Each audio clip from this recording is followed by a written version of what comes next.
Super. French Talk numéro 6, donc le dernier French Talk de l'année. Merci de nous avoir rejoints. Ça fait plaisir. Je sais qu'il y en a plusieurs qui sont revenus plusieurs fois depuis le début de l'année, donc qui ont suivi quasiment tous les French Talk, donc merci à vous. On a une chaîne YouTube, donc vous pouvez aussi revoir si vous manquez ces événements. Donc on est le groupe d'utilisateurs dédié à la communauté francophone. Ceux qui sont là le savent globalement, mais c'est toujours bien de le rappeler. Donc on invite des gens de la communauté, Tableau, DataVis de manière générale, francophone, c'est-à-dire qu'on n'est pas lié à un endroit spécifique, on n'est pas en France spécifiquement, on est à peu près partout. Et on peut, si vous parlez français et où que vous soyez, vous pouvez nous rejoindre pour parler au French Tug.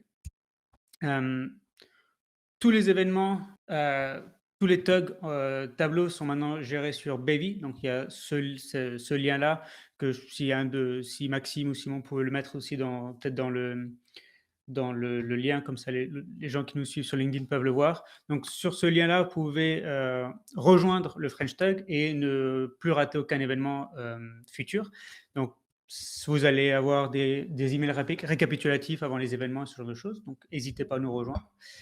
Euh, le French Tug, c'est géré par 4 personnes, Annabelle, Maxime, moi-même, c'est Simon qui va parler aujourd'hui. On a la chance d'avoir Simon à la fois en tant que, que host et aussi en tant que speaker. C'est parfait. Donc j'ai déjà parlé de Simon qui avait parlé aujourd'hui. Et la deuxième personne, c'est Sylvia. Alors juste dire que j'ai eu la chance de rencontrer dans la vraie vie à la fois Simon et Sylvia, ces deux personnes que j'apprécie beaucoup, qui ont beaucoup de choses à nous apprendre, je crois. Alors je suis assez curieux du sujet de Sylvia, explorer, rechercher, croiser l'approche en DataVis. J'aime aussi beaucoup croiser différentes approches, différents outils en DataVis. Donc je pense que ça va me parler et j'ai hâte de voir ça. Et Simon avec les API. Alors ça, c'est le côté plus dev. Je sais qu'il y a beaucoup de gens qui ont peur du dev, étant aussi développeur. Il y a des gens que ça rebute. Et je pense que Simon, il a la capacité de vous faire aimer ça ou de vous montrer à quel point ça peut être intéressant de peut-être pas se mettre au dev, mais en tout cas peut-être de voir euh, comment utiliser les API et voir ce que vous pouvez faire avec. Euh, Si vous voulez souhaiter animer une session, on pourrait parler de ça juste avant que Sylvia démarre. N'hésitez pas à nous contacter, que ce soit LinkedIn, que ce soit à travers Baby, envoyez-nous un email ou aussi nous joindre personnellement sur nos comptes Twitter ou ainsi de suite. Donc, si vous voulez animer une session, vous avez un sujet qui vous tient à cœur autour de la DataVis, autour de Tableau, n'hésitez pas, on est content de vous accueillir ici dans la bonne humeur, dans la joie, dans la convivialité. Merci.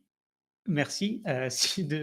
Déjà, merci à tous les speakers qui ont parlé cette année. Je pense qu'on a démarré ce French Tug en 2023. C'est la 6e édition. On a eu la chance d'avoir des sujets différents et très intéressants, je trouve. Donc, je vais déjà remercier aussi tous les speakers, tous les qui nous ont rejoints à un moment donné, toutes les personnes qui regardent ces vidéos. Et je veux aussi dire merci à Maxime, Simon et Annabelle qui ont permis de lancer cette belle aventure des French Tug. Et on va continuer l'an prochain, vous inquiétez pas. Et on reviendra vers vous début d'année pour vous parler un peu du programme de 2024. Voilà, globalement, pour la petite introduction, je crois que c'est tout. Et je crois que on peut laisser la place maintenant. Je vais arrêter le partage d'écran. Et je pense que je vais redire le merci à la fin. Ou Maxime nous fera l'honneur de redire le merci à la fin. Et en attendant, maintenant, c'est Sylvia qui va nous parler de croiser les méthodes de DataVis. Alors, tu peux partager ton écran et mettre ton micro. C'est bon. Ok, bonjour, vous m'entendez correctement? On t'entend très bien. Mm. Alors, juste, j'ai un seul écran, hein, donc éventuellement, s'il y a quoi que ce soit, n'hésitez pas à me couper si c'est urgent. Je vais partager mon écran. Hop, hop. Voilà. Et donc, je vais parler d'un sujet qui est un peu théorique. Du coup, je suis très contente qu'il y ait après Simon avec un sujet plus technique, comme ça, on sera bien équilibré. Donc, je parlais d'un sujet plus orienté DataVis, de comment effectivement croiser les approches dans sa pratique de la DataVis, pratiquer plusieurs types de DataVis et garder une attitude toujours ouverte et vers l'exploration. Donc, c'est un sujet qui est très lié à mon parcours personnel dans la visualisation de données. Et donc, je veux commencer par vous parler un petit peu de moi. Normalement, moi, je préfère rentrer directement sur le sujet. Mais là, je vais vous ennuyer un petit peu avec les éléments sur moi parce que je pense que c'est quand même lié à mon parcours et à ma tendance à croiser les choses, à être dans l'interdisciplinaire. Alors, d'abord, je vais vous dire d'où je viens et la formation initiale que j'ai. Faut dire qu'à la base, moi, je voulais faire des études de philosophie. Mais ensuite, mon père très sage m'a dit: «Ma chère fille, je pense qu'avec la philosophie, tu vas pas pouvoir payer tes factures». Donc je me suis orientée vers un autre domaine, donc la langue et la civilisation chinoise, qui m'intéressait aussi beaucoup. En plus, en Chine, il y a une longue tradition philosophique et religieuse. Sauf qu'après 5 ans de chinois, je me suis rendu compte qu'avec le chinois non plus, j'allais pas pouvoir payer mes factures. Et donc, je me suis, orientée à nouveau vers un autre domaine qui m'intéressait. Alors cette fois-ci, un domaine extrêmement rentable. Il y a des salaires, vraiment de fou. L'associatif. Donc c'est bien évidemment du sarcasme. Donc le domaine associatif, je me suis intéressée aussi au journalisme. Ce qui fait que dans les années qui ont suivi, j'ai eu plusieurs expériences, professionnelles, dans le journalisme et dans la communication digitale, dans le domaine associatif. Et puis à partir de là, donc journalisme, data journalisme, communication en ligne, et cetera, je me suis intéressée à la visualisation de données et je suis tombée sur un outil dans sa version en ligne tableau public, que j'ai trouvé merveilleux. Bon, je n'ai pas à vous convaincre. Et ça m'a plu tellement que je voulais en faire, mon métier et c'est là que j'ai été embauchée par une entreprise qui a été assez ouverte d'esprit pour m'embaucher alors que mon atout principal était un profil sur tableau public. Et donc c'est The Information Lab, c'est l'entreprise pour laquelle je travaille aujourd'hui et j'accompagne des clients dans le développement de la visualisation de données dans les entreprises et de tableaux. Dans mon parcours, petit à petit, je me suis intéressée en particulier au design UX et au design d'information. Et aussi, surtout dans mes projets personnels, ce qu'on appelle le design d'information, information design, qui est un domaine qui est plutôt une branche du graphisme. Donc on y trouve plutôt des personnes qui ont un profil de graphiste et l'idée c'est de visualiser des informations et donc là-dedans on trouve aussi des informations chiffrées, des données. Mais ce sont des visualisations de données, dans lesquelles on va soigner particulièrement le rendu final, le côté esthétique, l'efficacité de l'interface, si c'est dynamique et cetera. Hem Enfin, bon, je suis italienne, vous l'aurez compris de mon nom, prénom et de mon accent et puis j'habite en France, depuis, très longtemps. Donc pour ce qui est de mon parcours DataVis en particulier, je vous ai dit que, j'ai pratiqué, pas mal au début sur tableau public. Puis ensuite, il y a tout ce que j'ai fait auprès des clients, donc plutôt, tableau, mais pour des tableaux de bord. Donc ça, je ne peux pas vous le montrer parce que ce sont des données clients.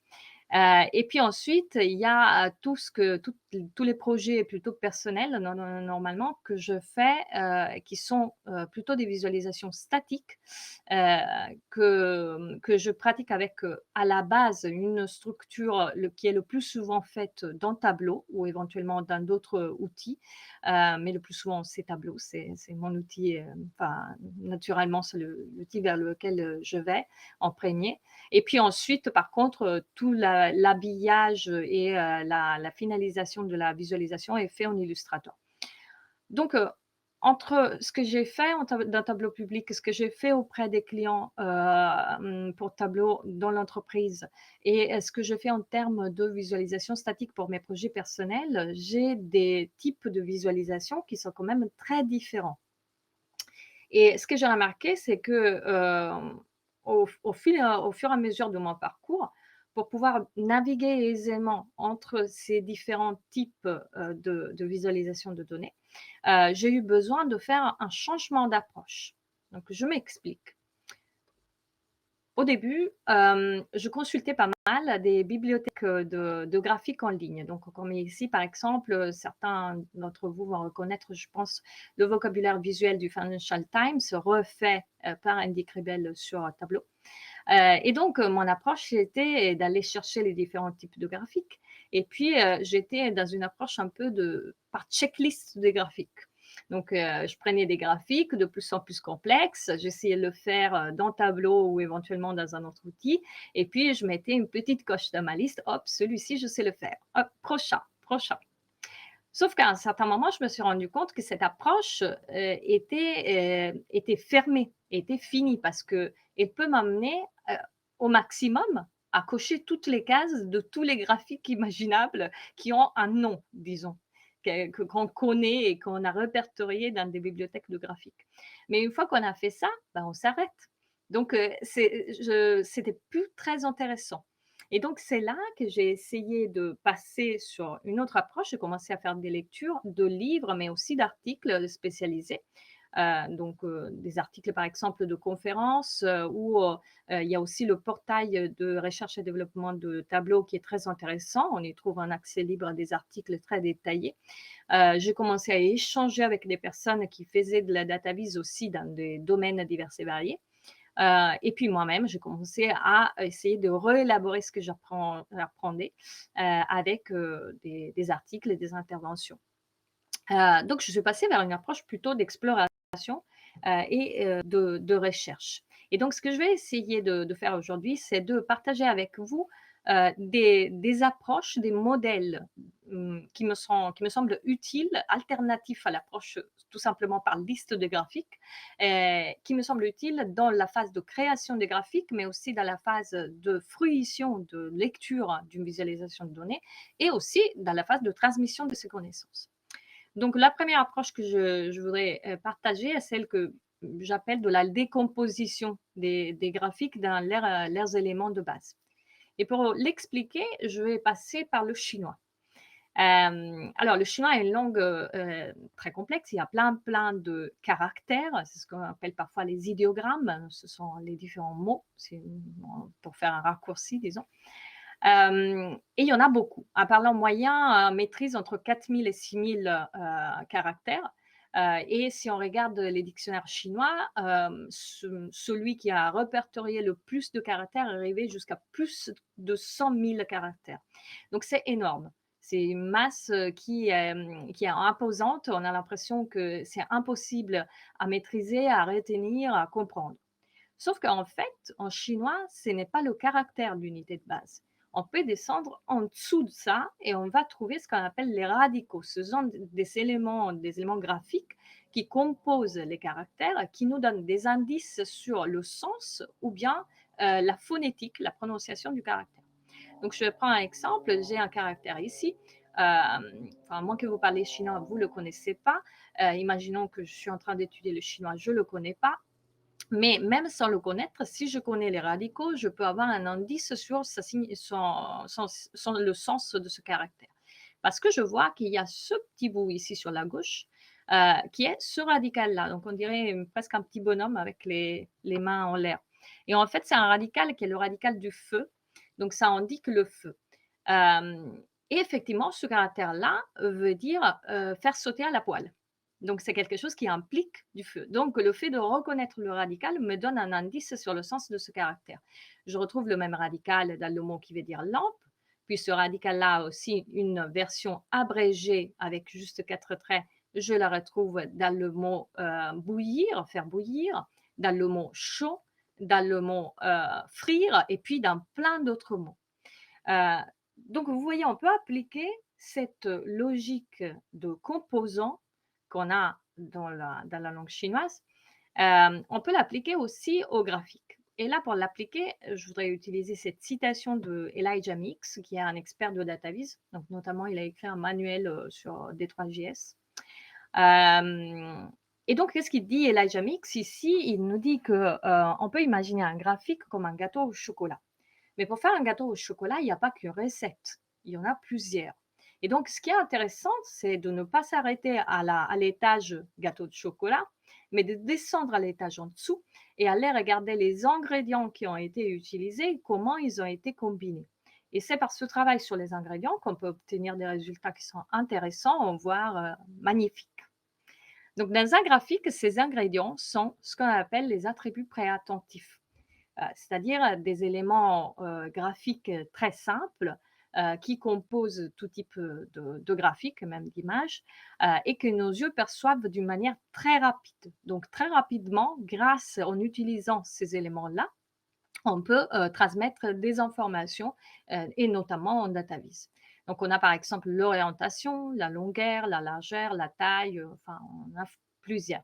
Donc, par exemple, dans un graphique à barre, ce qu'on utilise pour représenter les données, c'est la longueur de la barre. Donc, grâce à la longueur, on transmet très rapidement la notion de quantité dans les barres. Donc je pense que, maintenant peut-être la majorité, je ne sais pas, ou une bonne partie d'entre vous ont peut-être déjà entendu parler des attributs préattentifs appliqués à la data vis, donc je ne veux pas m'étaler là-dessus. Mais ce qui m'intéresse ici, c'est de montrer comment, en s'appuyant sur cette, grammaire visuelle de base, on peut créer des visualisations qui sont, originales, qui sont personnalisées, adaptées à un sujet, aussi novatrices. Et on peut utiliser cette grammaire visuelle aussi pour mieux comprendre tout type de graphique, des plus simples jusqu'aux plus complexes. Donc d'abord juste, un petit regard historique, d'où vient, cette idée des attributs préattentifs. Alors ça vient d'une, théorie psychologique et philosophique du début du XXe siècle qui s'appelle la Gestalt. Donc Gestalt en allemand, ça veut dire, donner une forme qui a du sens. Et dans le cadre de ce courant psychologique, on a travaillé en particulier sur la perception visuelle. Donc il y a des lois, de la Gestalt, les petits mots que vous voyez ici sont des lois de la perception, qu'on trouve dans le cadre de ces études-là. En même temps, à peu près donc à la même époque, il y a eu aussi une école de design très connue qui est le Bauhaus, qui est une école qui a été ouverte, entre 1919 et 1933, en Allemagne. Hem Là aussi, on a étudié, donc dans ce cadre-là aussi, il y a eu tout un tas d'études sur des composants fondamentaux de la création graphique, donc la couleur, la forme et cetera. Dans le Bauhaus prend racine aussi un courant du design, qui est ce qu'on appelle le basic design, qui reprend ces mêmes concepts et ces expérimentations sur les formes du Bauhaus, mais d'une manière plus structurée, encore plus orientée à la pédagogie et à la création et à la gestion de projet. Donc voilà, ici, c'est pour donner un petit peu, le cadre, historique, disons. Comment on peut appliquer ça à la data vis? Je vais donner un exemple donc d'un système très simple. On va commencer par un ensemble de petits carrés.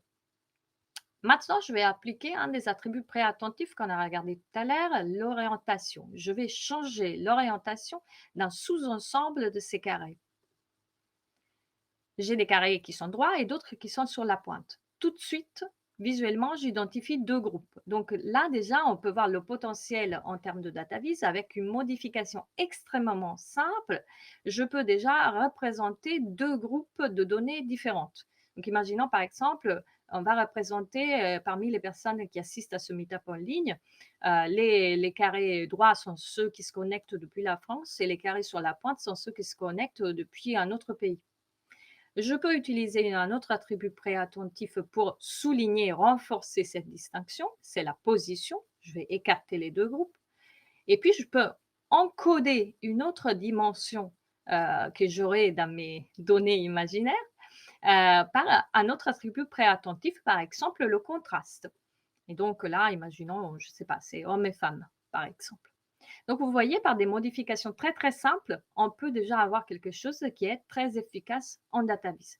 C'est un système très simple, mais ça peut donner des résultats qui sont quand même très intéressants. Donc ici, c'est l'exemple d'une visualisation qui a été faite par une designeuse italienne qui s'appelle Michela Lazzaroni. Alors le sujet est très triste, mais là, je vais m'intéresser plutôt à l'aspect formel, visuel. Donc il s'agit là, chaque petit carré est une personne qui a été déportée vers un camp de concentration depuis la ville de Turin, en Italie, entre 1943 et 1945. Donc ça, c'est pour le sujet. Mais pour la forme, ce qui m'intéresse, c'est que là, on a exactement ce qu'on vient de voir, c'est-à-dire qu'on a des carrés, donc on a deux choses qu'on remarque au début, la différence d'abord entre les carrés droits et les carrés sur la pointe, et c'est ce qui nous donne la distinction entre hommes et femmes, et puis ensuite la couleur. Donc le rouge, ce sont des prisonniers politiques, le blanc, des personnes qui ont été déportées parce qu'ils étaient juifs, et puis le violet, c'est les autres cas de figure. Après, il y a plein d'autres informations, donc on pourrait explorer plus, mais ces 2 éléments-là ressortent très clairement et on a un résultat qui est très intéressant, très esthétique et pourtant, ici, les éléments qui ont été utilisés sont hyper simples et se reposent justement sur les attributs préattentifs. Je vais vous donner un autre exemple. Ici, on a, des lignes, donc c'est une visualisation qui montre les liaisons ferroviaires directes internationales, depuis plusieurs villes vers, d'autres pays donc étrangers. Le nombre de lignes indique le nombre de liaisons ferroviaires et la longueur des lignes est la distance moyenne entre cette ville et les destinations auxquelles elle est reliée. Donc là aussi, on a un élément hyper simple qui est poussé jusqu'au bout de son potentiel, qui est la ligne. Et on voit très bien que, par exemple, pour Helsinki et Tallinn, on a une seule liaison internationale et qui nous amène assez loin d'Helsinki et de Tallinn. On est encore sur les lignes, mais là, cette fois-ci, on parle de pagode. Alors ici, peut-être, je vais vous la montrer en grand parce que, voilà. Est-ce que vous la voyez? Je pense que oui. Je ne vous entends pas, mais en tout cas, j'imagine que oui. Donc c'est une visualisation qui montre les pagodes anciennes, qui sont toujours là en Chine, aujourd'hui. Et là aussi, on a la ligne et cette ligne est utilisée sous plein d'aspects, en fait. La longueur de la ligne, indique le nombre de pagodes. L'épaisseur montre la hauteur de ces pagodes. La couleur, c'est le matériau qui a été utilisé pour, construire la pagode et puis ensuite, on a la position parce que, ces lignes sont disposées du haut vers le bas, c'est du plus ancien au plus récent. Donc je trouve que c'est une visualisation très intéressante parce que, la ligne, élément hyper simple, est exploitée vraiment à son maximum dans la longueur, l'épaisseur, la couleur, la position. Et puis ensuite, visuellement, ça évoque même la forme d'une pagode chinoise. Et puis en plus, bon, ils ont fait aussi une version interactive où on peut aller sélectionner, cliquer, prendre que les pagodes en bois, etc. Mais bon, même sans la version interactive, par exemple, le bois, je crois que c'est la couleur verte, bah, on voit très bien le vert où il sort et où il n'y a pas de vert, etc. Donc on voit ici qu'en travaillant sur des composants, donc je reviens à la présentation, en travaillant sur des composants de base de la grammaire visuelle, on peut avoir des résultats très intéressants et aussi très novateurs. Donc ici, ça m'amène à l'exemple suivant qui est effectivement un nouveau type aussi de visualisation. Ça, c'est le travail d'un studio de data-vis suisse qui s'appelle Superdot. Et ici, il représente pour plusieurs villes les écarts de revenus mensuels moyens de plusieurs groupes professionnels. Donc, chaque point coloré est un groupe professionnel. Alors, comment ils sont procédés pour faire ça? Ils ont d'abord pris le groupe avec le revenu le plus élevé et celui avec le revenu le plus bas. Donc, très souvent, c'est le point marron et le point jaune. Ils les ont positionnés en vertical sur l'axe. Et puis ensuite, ils sont allés dessiner une fourchette, donc toujours à la même distance, ici, avec la pointe de la fourchette qui est au milieu entre les deux.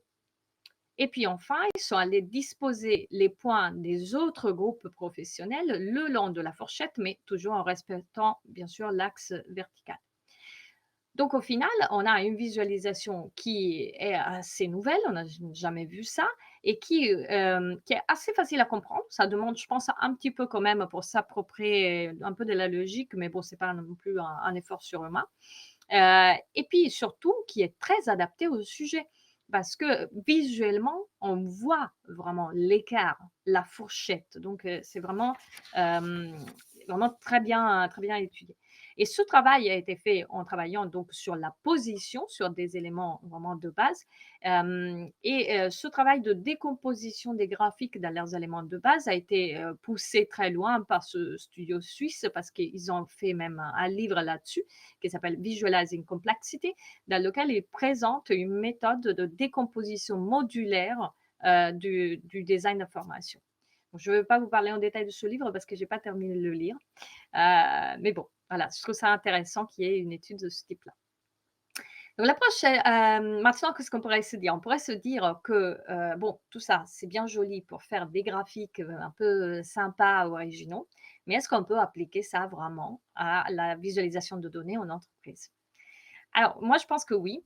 D'après mon expérience, oui, parce que, par exemple, quand je fais, des sessions de visualisation de données pour, les clients en entreprise, il y a un exercice que j'aime bien faire que j'appelle anatomie d'un graphique. Donc, j'aime bien donner un graphique, à chacun dans le groupe, normalement un graphique, enfin pas vraiment des plus courants, quelque chose d'un peu moins courant et je leur pose 3 questions pour en faire l'anatomie de ce graphique. Ici, ce qui m'intéresse, c'est surtout la première question qui est: par quel élément graphique est représentée la donnée dans ce graphique? Est-ce que c'est la surface, la longueur, l'angle, la couleur, et cetera? Et ce que j'ai remarqué, c'est que c'est pas évident, cet exercice n'est pas évident pour tout le monde. Il y a certaines personnes qui ont du mal parfois à bien identifier l'élément qui encode, qui représente la donnée. Et donc, ce qui me dit que c'est un entraînement qu'on doit faire pour pouvoir s'entraîner à ne pas réfléchir uniquement en termes de graphiques préfabriqués, mais vraiment en termes de grammaire qui est derrière ces graphiques. Alors, un autre exemple pris du monde de l'entreprise aussi, j'ai eu un client une fois qui m'a demandé, voulait faire un funnel chart d'un tableau. Si vous ne voyez pas ce que c'est un funnel chart, c'est ça. Donc ici, j'ai la légende. C'est un type de graphique qui est souvent utilisé pour notamment représenter des tunnels marketing. Donc imaginons par exemple une campagne marketing email. On va envoyer le mail à un certain groupe de personnes qui est la cible, ici en bleu. Puis ensuite, parmi toutes ces personnes, certains vont ouvrir le mail et d'autres non. Donc, c'est la partie, c'est l'orange, ceux qui vont ouvrir le mail. Parmi ceux qui ouvrent le mail, seulement certains vont cliquer sur le bouton acheter le produit, par exemple. Donc, c'est le clic en rouge. Et puis ensuite, quand ils arrivent sur le site pour acheter le produit, tout le monde ne finalisera pas l'achat. Donc, seulement certains, c'est le plus petit groupe, vont vraiment acheter le produit. Donc, ça donne un entonnoir comme ça. Le problème, c'est que dans ce type de visualisation, si je le regarde, je vois très bien la cible, OK, c'est le bleu. L'orange, ceux qui ont ouvert le mail, le rouge, ceux qui ont cliqué. Et où sont ceux qui ont acheté le produit? Alors, ils sont là. Je vous le promets parce que je l'ai fait moi-même ici, d'un tableau. Mais c'est pas tableau, en fait, c'est le graphique en soi qui a un petit souci. C'est-à-dire que la partie, ce qui représente, l'élément graphique qui représente la donnée ici, est la ligne, ce n'est pas la surface. Mais naturellement, nous, on a une surface bleue, ben, on va penser que la donnée est représentée par toute la surface bleue. Et ce n'est pas ça. La cible est représentée uniquement par la ligne qu'on a en haut. La deuxième ligne entre le bleu et l'orange représente l'ouverture du mail. La troisième entre l'orange et le rouge représente le clic. Et puis, il y en a une dernière qui est ceux qui ont acheté le produit, mais sauf qu'elle est ici tout à la fin. Et comme elle n'a pas de chance, il n'y a pas d'autre élément en dessous d'elle, bah, du coup, il n'y a aucune surface en dessous. Et ce qui donne quelque chose qui est trompeur visuellement et très difficile à comprendre parce que, bah, le graphique ne se prête pas. Donc ce que j'ai fait avec ce client, c'est que je lui ai montré ce graphique, je lui ai dit: «Oui, vous pouvez le faire d'un tableau, le voici. Par contre, je ne vous le conseille pas et je veux vous proposer une version alternative». Sur la base de la question: quel est l'élément graphique qui représente la donnée? C'est la ligne, donc c'est sur la ligne que nous allons appliquer la légende de couleur. Et donc je lui ai proposé ça et ici, on trouve bien l'achat de produit qui est là, on ne le cache pas, il existe. On garde quand même l'effet d'entonnoir parce que voilà, c'est cette logique d'entonnoir qui est pratique à avoir, mais on le met dans un gris qui se fait un peu moins remarquer et surtout qui ne nous trompe pas dans la compréhension des données. Voilà donc pour la première approche. Donc les autres, ça ira plus vite, hein, je vous rassure. La deuxième approche que je vous propose, pour, sortir, pour avoir plusieurs approches possibles dans la lecture et la création des graphiques est la roue de la visualisation d'Alberto Cairo. Donc Alberto Cairo est un journaliste, un data journaliste qui a écrit beaucoup de livres très intéressants et il présente ce modèle-là dans un livre qui s'appelle The Functional Art, l'art fonctionnel. Ce qu'il nous dit, c'est que pour, évaluer une visualisation, que ce soit une visualisation de laquelle on est utilisateur, lecteur ou bien notre propre visualisation qu'on est en train de construire, on peut utiliser ce modèle-là dans lequel on a des binômes de catégories opposées. Par exemple, on va avoir abstrait et figuratif qui sont opposés. Donc abstrait, c'est une visualisation qui est très abstraite. Figuratif, c'est quelque chose qui a plus, d'éléments qui ont tendance à représenter la réalité, à être proche de la réalité. Fonctionnel et décoratif. Donc fonctionnel, bah, tout ce qu'on montre a la fonction de représenter des données. Décoratif, on a des éléments de décoration. Donc c'est pas forcément négatif, hein, ça, mais on a des éléments qui sont là pour, agrémenter, disons, le visuel. Plus ou moins dense ou léger, avec, une seule dimension, donc on a une seule variable qui est affichée, ou multidimensionnel, on a plusieurs variables. Un graphique, un affichage plus familier, plus courant ou plus original, et puis quelque chose qui est dans la redondance ou dans la nouveauté. Alors ça, c'est plutôt, par exemple, dans un tableau de bord, si on a tout le temps des graphiques en ligne, ben, on est dans la redondance. Encore une fois, ce n'est pas forcément négatif, hein, mais c'est-à-dire qu'on répète le même graphique. Alors dans la nouveauté, ça serait un tableau de bord pour lequel, chaque élément est un graphique d'un type différent, un affichage différent. Donc ça nous donne 2 pôles, le pôle, nord, disons, qui fait que si on est plutôt sur ce côté-là, on va avoir quelque chose qui est très approfondi, très détaillé, mais aussi plus complexe à comprendre. Alors que de l'autre côté, on a quelque chose qui est, plus léger, mais aussi plus facile à comprendre. Il n'y a pas de jugement de valeur, hein, là-dedans, ça dépend, c'est vraiment un modèle pour, comprendre comment une visualisation est faite et l'adapter selon l'objectif qu'on a pour une visualisation donnée. Donc, je vais vous donner un exemple. Alors ici, j'ai un graphique qui a été proposé par Yvette Kovacs, donc une personne qui est très active dans la communauté Tableau et fait des choses très intéressantes. Donc, je vous invite à la suivre si vous ne le faites pas encore. Et ici, elle avait proposé ce graphique-là dans lequel on voit tout simplement l'évolution d'un indicateur mois par mois. Mais en plus, on a cette petite barre qui nous montre la différence de pourcentage d'un mois sur l'autre. Donc, on a 2 variables qui sont encodées et ce qui fait que c'est un graphique à barre un peu différent de ce qu'on a habitué à voir. Moi, pour un client, il y a longtemps, j'avais repris ce graphique-là et je l'avais adapté pour mon client et j'avais fait ça. Alors désolé, c'est un peu pixelisé. En fait, c'était un client dans le secteur bancaire et il fallait représenter, l'argent entrant et sortant d'un flux financier et donc j'avais représenté mois par mois, donc janvier, février et cetera.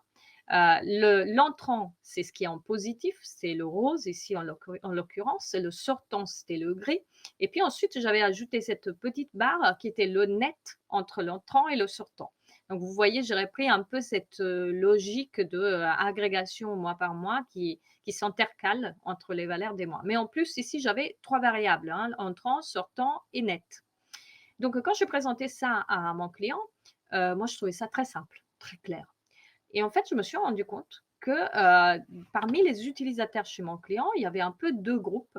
Il y avait une partie des personnes, pour qui c'était effectivement très clair et qu'ils aimaient beaucoup cet affichage-là et une autre partie, qui trouvait ça assez compliqué et ils avaient du mal à comprendre, comment ça marchait.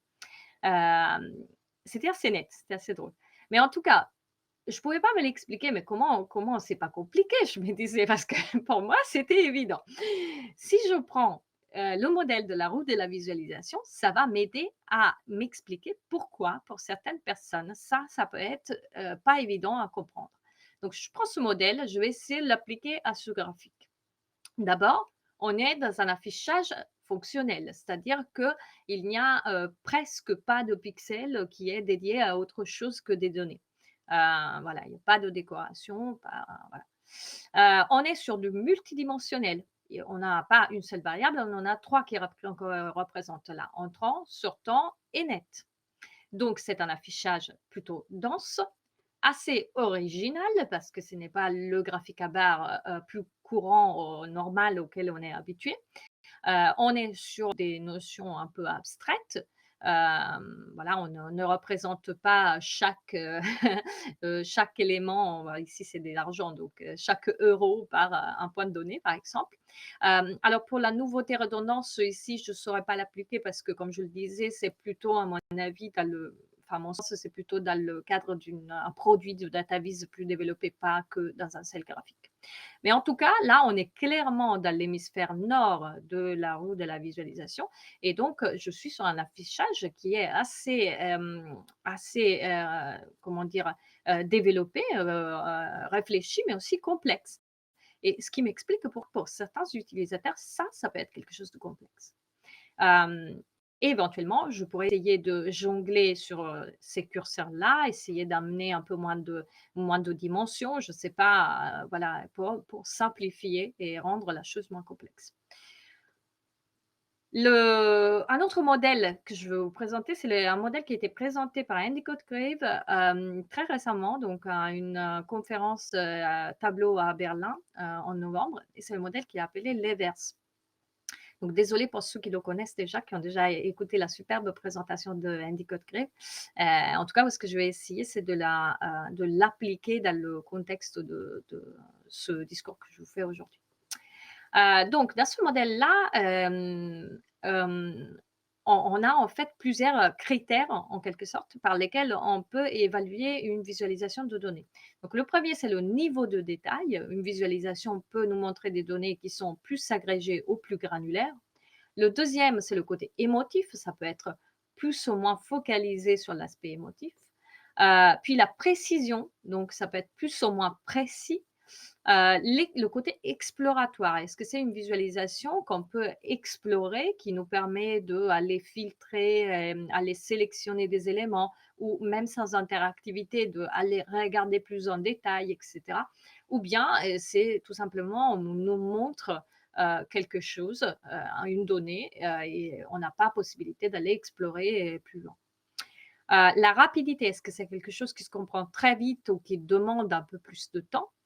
Et puis enfin, ce qu'on pourrait traduire par honnêteté. Donc, est-ce que c'est l'affichage des données plus ou moins honnête? Donc ça, Endicott Crave aussi souligne qu'il faudrait que ce soit toujours honnête, bien sûr. C'est un peu, c'est un paramètre un peu à part par rapport, aux 5 premiers. En tout cas, tout ça, ça donne avec les initiales, les verses, donc ce qui donne le nom de ce modèle-là. Donc, vous voyez, là aussi, on est dans l'idée de casser la logique un peu par bloc de graphique et essayer de l'analyser plus en détail par d'autres paramètres.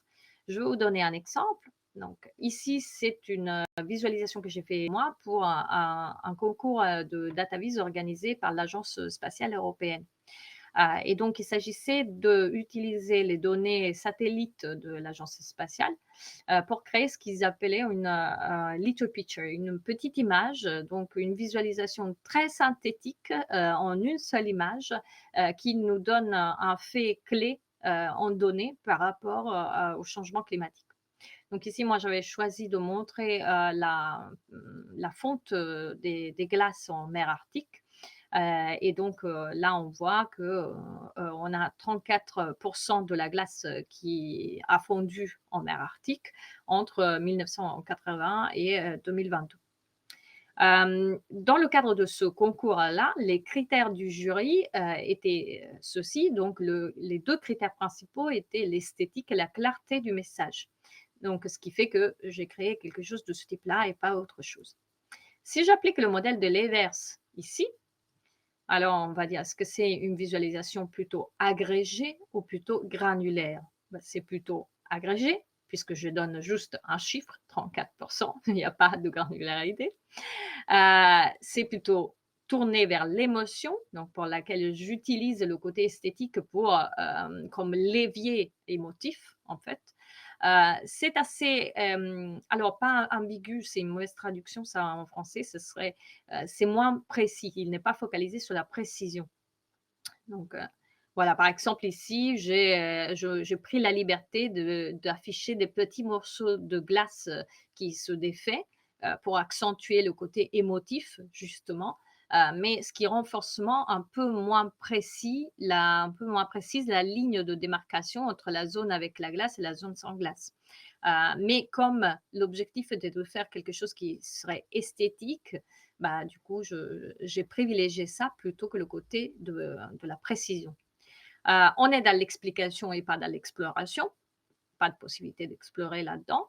On est dans la compréhension rapide, donc c'était la clarity of message, la clarté du message était le critère principal, donc il faut quelque chose qu'on le regarde, on le comprend, point barre. Ça, pas d'effort possible. Et puis bon, bien sûr, j'ai été le plus honnête possible. Donc là, ce qui m'intéresse, c'est que ce type de données-là, on aurait pu le montrer, de plein de façons différentes. Alors est-ce qu'il y a une façon qui est plus juste qu'une autre? Moi, je dirais pas vraiment. Ça dépend de ce qu'on veut obtenir et là, on voit l'intérêt d'appliquer un modèle comme celui de l'Evers qui va nous faire ressortir les points de focus, de chaque visualisation, qui sont différents d'une visualisation d'un projet à un autre. Donc est-ce que le focus a été mis plutôt sur la précision, sur le côté émotif et donc très souvent lié à l'esthétique, sur la rapidité de compréhension et cetera. Donc ça nous permet de sortir de cette approche un peu dogmatique qu'on voit quand on a la question typique qui est: «Quel est le bon graphique pour ces données?» Ça, c'est une question qui, à mon sens, n'a pas beaucoup de à mon avis, ça n'a pas beaucoup de sens, sans plus d'éléments contextuels et puis si je dois être un peu plus pragmatique, je pourrais dire, que je vais aussi juger cette question par rapport, à ce qu'elle nous rapporte. C'est une question ne nous donne pas de résultat très intéressant. Le résultat va être: «C'est ce graphique-là, point barre». C'est pas très intéressant. Ce qui est intéressant, c'est de pouvoir jongler avec des paramètres qui sont un peu plus fins et nous permettent de créer quelque chose de vraiment customisé par rapport à l'objectif de notre projet. Alors, la dernière approche que je vais vous montrer, c'est celle, que j'ai appelée des théories artistiques. Elle a pas vraiment de nom. C'est une approche qui a été proposée dans un article par Lisa Charlotte Muth, qui travaille à DataWorper. Hem Et donc, qu'est-ce qu'elle fait? Elle dit, bah, il y a plein de types de visualisation différents. Comment on fait pour s'y repérer, pour pouvoir les regarder et les évaluer, les considérer, tous, alors qu'ils sont tellement différents? Donc pour répondre à cette question, elle est allée chercher du côté, du monde de l'art, et elle a vu qu'il y a des théories, de critique artistique qui sont utilisées pour, juger des œuvres d'art. On va juger des œuvres d'art selon des paramètres qui peuvent être différents, selon ce qu'on choisit de regarder. Donc on peut regarder une œuvre d'art et la juger principalement pour son côté esthétique. C'est ce qu'on appelle le formalisme. Là, je vais passer un peu vite, hein, je ne vais pas passer dans le détail de ça parce que ça serait trop long. Il y a un article si vous voulez, mais c'est juste pour avoir un peu le concept, l'idée. On peut juger une œuvre par l'utilité qu'elle a, donc c'est l'instrumentalisme, par, à quel point les émotions peuvent être exprimées par cette œuvre, donc c'est l'expressionnisme. Et puis, jusqu'à quel point, la chose ressemble à la réalité. Donc par exemple, on voit parfois certaines peintures, on dirait des photographies et donc, ça, si on les juge sous l'angle de l'imitationalisme, jusqu'à je ne sais pas si c'est une bonne traduction là, l'article est en anglais, j'ai traduit une sorte de français. Jusqu'à quel point ça imite la réalité, ça ressemble à la réalité. Et puis enfin, l'institutionnalisme, on juge sur la base des opinions dominantes. Donc tout ça, on va essayer de l'appliquer à la database. C'est ce que fait Lisa Charlotte Muth dans son article. Ici, moi, je vais vous donner juste un petit exemple. Alors, j'ai cette carte qui est une carte du métro de Londres qui date de 1933 et a été créée par Harry Beck. Si on la regarde aujourd'hui, elle n'a rien de spécial cette carte. C'est-à-dire qu'aujourd'hui, pratiquement, je pense, les cartes de tous les métros de toutes les villes du monde sont faites dans cette logique-là. Mais à l'époque, ce n'était pas le cas. Donc, c'est Harry Beck qui a créé ce style-là. Et ce style-là est très intéressant parce qu'avant, les cartes, c'est une carte, donc c'est lié à la notion de géographie et donc il y avait toujours l'idée d'être en accord avec la géographie réelle des lieux. Là, Harry Beck, ce qu'il a fait, c'est qu'il s'est complètement émancipé de la notion géographique, voilà, il prend pas en compte, il respecte pas tellement la géographie de la ville qu'il y a derrière et ça dans le but de simplifier l'affichage du réseau de métro.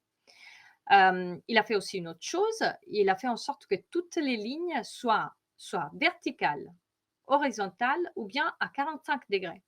Et ça, c'est quelque chose qui vient aussi du basic design et des études de la Bauhaus. L'idée que ces lignes-là, ce sont les lignes qui sont plus facilement perçues par l'œil humain et qui donc sont plus faciles à lire. Et Harry Beck est parti vraiment de l'idée de une personne qui doit voyager en métro doit comprendre à quel arrêt il va prendre le métro, à quel arrêt il va faire un changement, s'il change de la ligne verte à la rouge, jusqu'où il doit arriver. Donc, il a vraiment une logique d'utilité. Vous voyez, il s'est mis vraiment du point de vue de l'utilisateur. Et dans cette logique d'utilité, il a voulu simplifier l'affichage en se débarrassant des éléments qui n'avaient pas leur place là-dedans, notamment la précision géographique du parcours des lignes et de la géographie de la ville.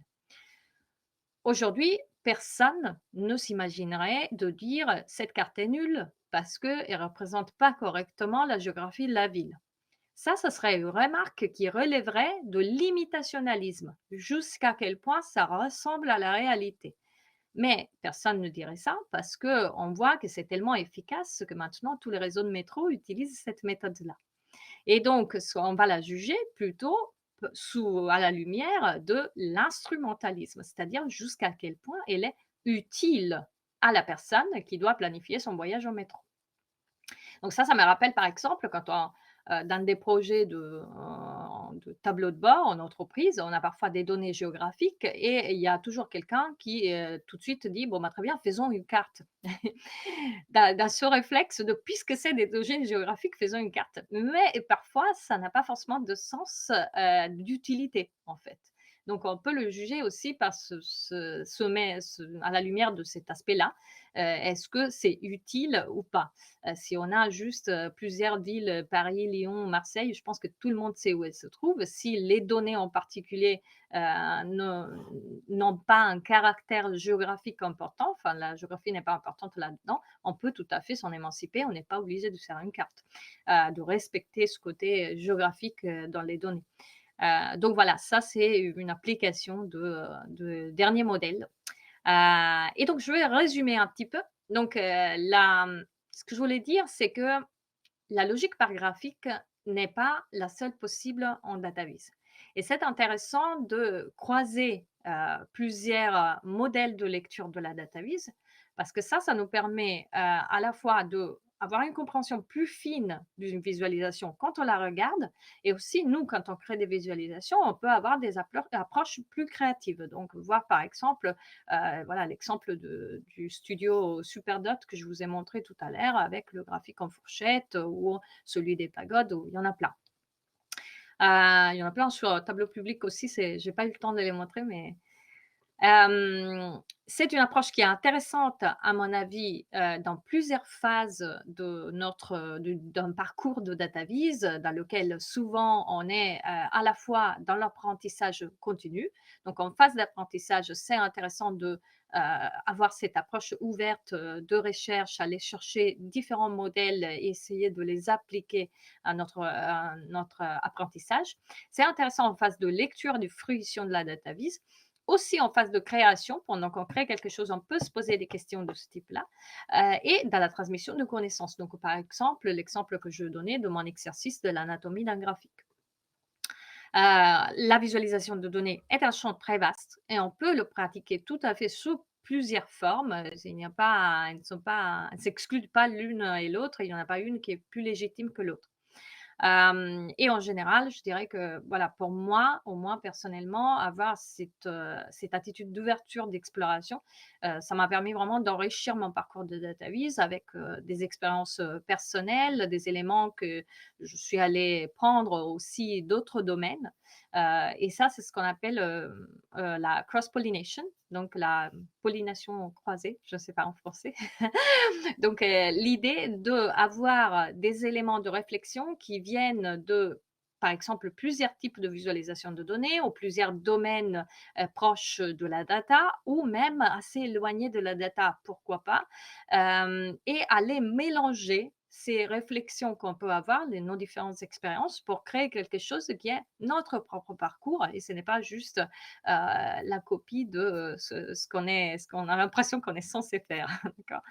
Donc, c'est un petit peu comme une petite abeille qui va d'une fleur à une autre et puis elle va croiser le pollen qu'elle est allée chercher dans les différentes fleurs. Voilà, sur cette image poétique, je termine ma présentation. J'espère que c'était suffisamment clair, qu'en tout cas, ça vous a donné des éléments de réflexion.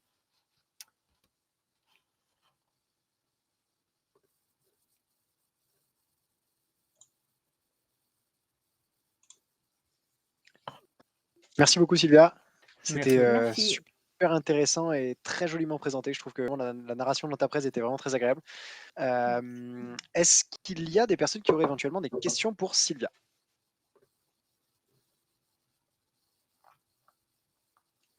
N'hésitez pas si vous en avez à les mettre dans le chat. En attendant, Moi, j'en ai une plus aux questions, on va dire, amélioration continue de tes compétences, etc. Moi, personnellement, donc, qui suis très tableau, data assez standard et qui ne suis pas forcément très ouvert à tout un tas de choses créatives et qui souhaiterait ouvrir un peu le champ des possibles, comment est-ce que toi, tu fais ta veille technologique mais créative, du coup, pour voir un peu tous ces courants, toutes ces nouvelles méthodes qui peuvent t'inspirer, du coup? Alors, bah, il y a plein de ressources. Moi, personnellement, alors c'est déjà des lectures de livres, ça on trouve plein de conseils, sur internet. Des lectures, comme je le disais aussi d'articles spécialisés. Donc, ça, il faudrait que j'envoie le lien et tout le monde ne le connaît pas, mais il y a aussi un portail, d'articles de recherche de tableaux, qui est ouvert, et là-dedans, on trouve des articles qui sont vraiment très pointus, sur, bah, plein de choses, la perception de la data vise, la mise en forme des visualisations, et cetera. Et notamment là-dedans, il y a un auteur que j'ai beaucoup aimé, que je suis depuis longtemps, qui est, Robert Kozala, donc je peux l'écrire en chat éventuellement, qui, maintenant travaille plus pour Tableau, travaille pour Observable, mais en tout cas continue toujours de mettre, partager des contenus, sur, par exemple, la perception des pie charts, et cetera. Vous m'entendez correctement? J'ai un petit, effet de Ouais, parfaitement, ouais. ouais? OK. Et puis, un autre élément un autre domaine, enfin, plateforme que j'aime bien, c'est, une, association qui a été créée il y a quelques années qui s'appelle, la Data Visualization Society, qui édite aussi, un magazine, qui s'appelle Nightingale, et qui a aussi un channel Slack dans lequel on peut échanger. Et je trouve que c'est vraiment très intéressant parce qu'on y croise dedans des gens d'horizons très différents dans la data viz. Donc, ça va de la BI au data journalisme, au graphisme, l'information design. Et donc, c'est très intéressant pour avoir des ressources sur ça. Ah, super, merci. Je veux pas trop m'avancer, mais je suis presque sûr que sur l'étagère derrière Tristan, on va trouver une édition de Nightingale. Je suis pas chez moi, mais j'aurais pu faire pareil. En effet, ouais, c'est là-dedans, hein. super. Et surtout d'ailleurs, en fait, c'est ce qu'il faut dire, c'est que c'est aussi, designé par Julie qui est francophone. Donc, on peut n'hésitez pas aussi à soutenir et acheter les magazines. Il y en a 3 par an, enfin ou deux par an. Je crois que c'est biannuel, donc 2 par an. Donc ouais, n'hésitez pas, ça vaut vraiment le coup. Plein d'inspiration. Et on essaiera Et de le contacter livre Oui, que tu as recommandé aussi, Sylvia, Superdot, oui. le livre qu'a fait vraiment aussi, il est super cool. Ils sont venus présenter aux Pays-Bas ici à une conférence à Hilversum, une Infographics Congress. Ils ont expliqué un peu le processus derrière ce livre, comment ils l'ont écrit. Donc, en fait, ils se sont mis c'est un couple et ils sont enfermés dans une cabane en Suisse, au milieu des montagnes. Et pendant une semaine ou deux, ils ont vraiment planché sur ce livre non-stop sans sortir. C'est vraiment super intéressant. Je ne sais pas si la présentation elle est disponible en ligne, mais le livre, il est vraiment super cool. Je le recommande vraiment aussi. Bah, super. Moi, je l'ai sur ma table de nuit, mais j'ai pas encore terminé. Mais en tout cas, oui, c'est intéressant parce que on a dans ce qu'on a cité des approches interdisciplinaires parmi les différents types de data vis. C'est ça qui est intéressant, je trouve. Alors, Exactement. Vas-y, Maxime, il y a une question. Hein. on a une question d'Evelyne qui a même tenté de nous demander un accès en présenteur, chose que je ne savais même pas qu'on pouvait faire sur Bevy. Donc, bah, écoute, je vais te donner les accès, Evelyne, si tu veux prendre la parole, activer ta caméra, ton micro et poser la question. Ou sinon, si tu préfères pas, on peut aussi la lire, toi. On peut aussi la lire. Hein. Mais vu que j'ai reçu une demande. Ok, Ah, ok, d'accord, la question est ok. écrite. Alors, du coup, quelles limites techniques as-tu rencontrées dans Tableau au cours d'un projet d'une data vise, s'il te plaît? Alors, limite technique, c'est-à-dire de mes compétences techniques ou de l'outil? Au De niveau de l'outil. l'outil. Ah d'accord. Alors principalement, je dirais pas c'est des limites en fait, c'est que, encore une fois, ça dépend de l'usage. Tableau est un outil qui est destiné principalement à l'utilisation en entreprise. Ce n'est pas fait pour faire, des affichages forcément très, très peaufinés, même si on peut les faire. On va sur, Tableau public, on voit des choses merveilleuses. Mais c'est vrai qu'en termes de mise en page, c'est quand même plus laborieux par rapport à des outils qui sont plutôt liés au monde du graphisme. Donc, moi, typiquement, j'utilise Illustrator, qui a des fonctionnalités de mise en page qui permettent d'avoir vraiment une mise en page au pixel perfect, chose que dans Tableau est moins, c'est moins dans le focus du produit parce que la destination première n'est pas celle-là. Donc, ce que je fais normalement, c'est que je fais le graphique de base, enfin, au moins pour les visualisations statiques, je fais le graphique de base en Tableau parce que je sais que là-dedans, je suis sûre des données, voilà, je peux avoir quelque chose qu'au niveau des données est nickel. Et puis ensuite, je l'exporte. Et puis le côté d'habillage et de présentation, tout le retravail, je le fais dans Illustrator.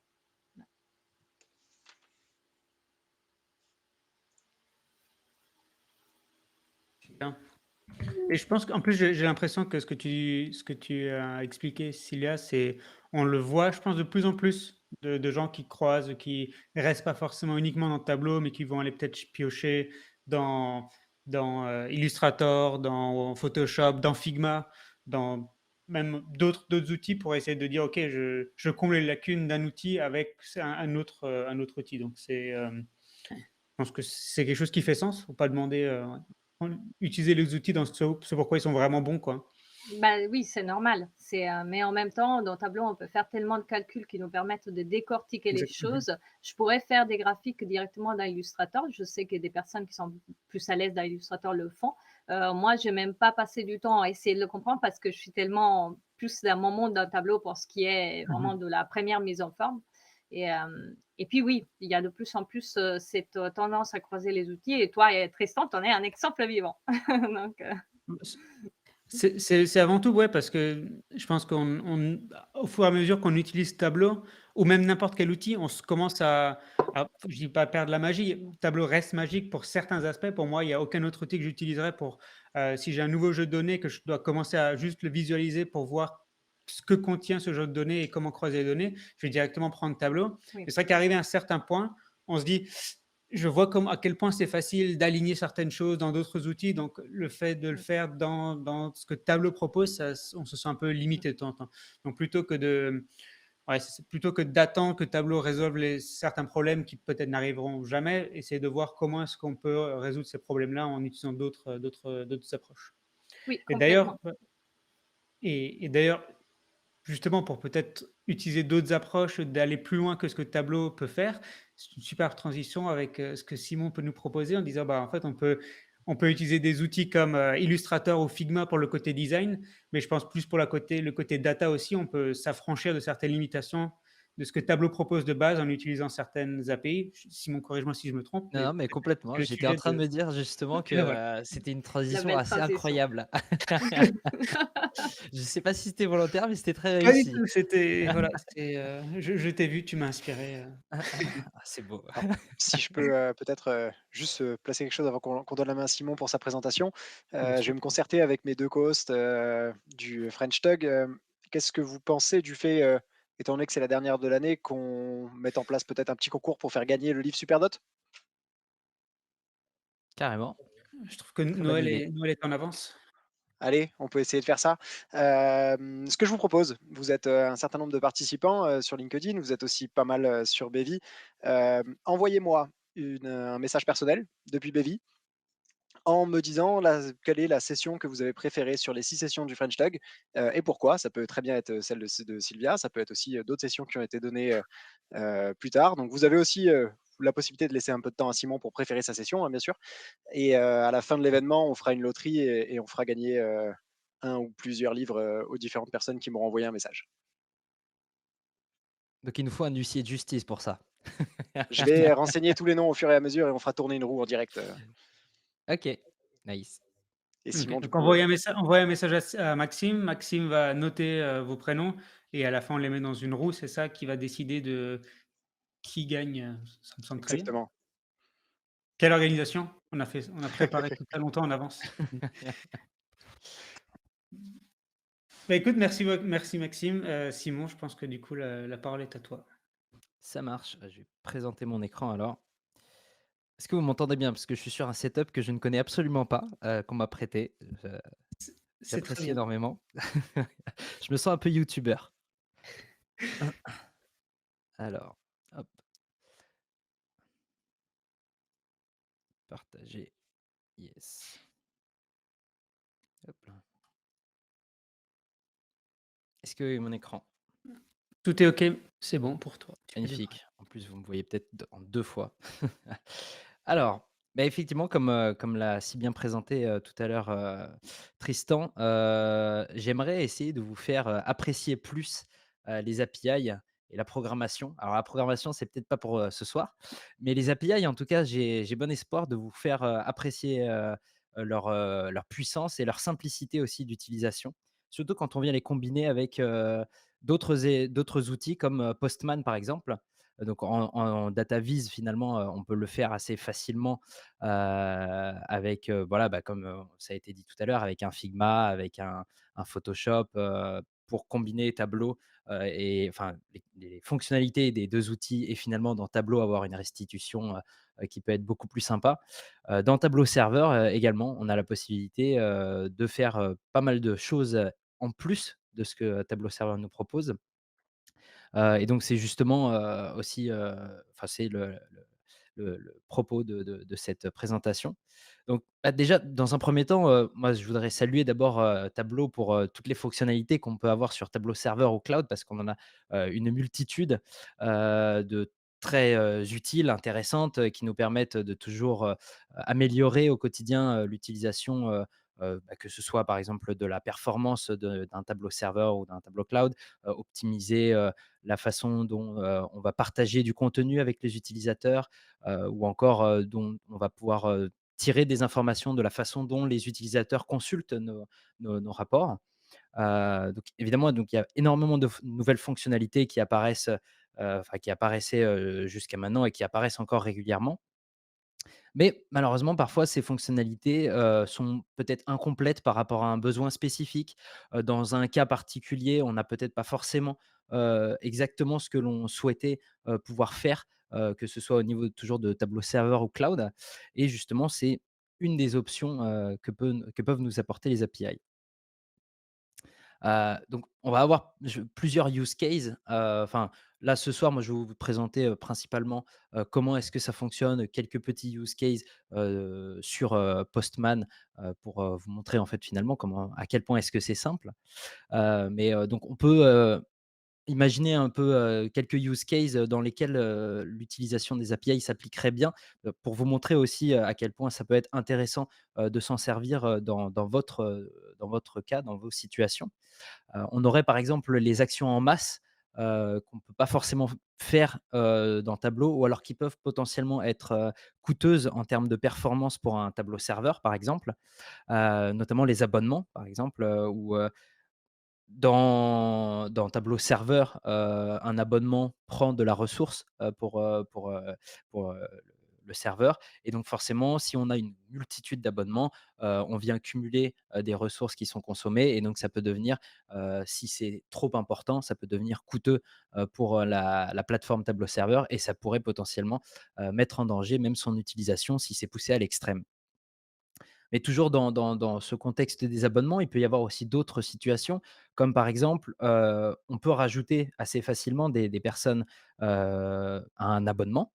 On peut rajouter des groupes à un abonnement, mais une fois qu'on rajoute un groupe, en fait, Tableau vient splitter, le groupe en plusieurs utilisateurs, enfin tous les utilisateurs qui composent le groupe et finalement, en fait, quand, des nouvelles personnes vont être rajoutées au groupe, le groupe ne enfin les personnes abonnés ne vont pas être actualisés. Donc c'est-à-dire une personne qui vient de rejoindre un groupe qui a été, rajouté, dans Tableau Serveur, et bah, cette personne n'aura pas accès à l'abonnement par défaut. Donc ce sont des voilà, des petites, fonctionnalités qui peuvent manquer dans certaines situations, et donc là, pour les abonnements, voilà, ça pourrait être l'exemple d'un besoin d'utilisation des API pour pouvoir, se faire, sa fonctionnalité, personnalisée. On peut aussi dans les actions en masse, parler des arrêts des tâches. Alors là, ça va plus parler, aux personnes qui sont plutôt administratrices, de serveurs ou administratrices, de sites. En fait, on a donc, des tâches, qui peuvent tourner, sur Tableau. Donc que ce soit, voilà, comme on disait tout à l'heure, hein, des abonnements, ça peuvent être des extractions de données, ça peuvent être, des accélérations de vises, des choses comme ça et on peut avoir envie de les, arrêter parce qu'on les a lancés malencontreusement ou alors on en a une multitude qui sont lancées ou alors encore, on a une extraction de données qui est lancée sur une base de données qui est mise à jour, donc on sait qu'elle va tomber en échec, donc ça n'a pas forcément d'intérêt qu'elle tourne et malheureusement, bah, dans Tableau, serveur ou cloud, on n'a pas l'opportunité de arrêter ces tâches, en masse. Donc on a la possibilité, de les arrêter une à une, mais par contre, dès lors qu'on a, une dizaine ou une vingtaine de tâches, à supprimer, ça devient tout de suite très chronophage et répétitif, donc forcément, pas très, productif. Enfin, je veux dire, on perd du temps, sur, ces éléments-là et là-dessus, la programmation peut être un outil,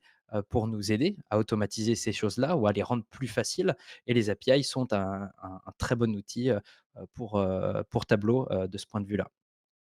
Et puis, bah, on a aussi toute la partie fonctionnalités qui peuvent nous manquer.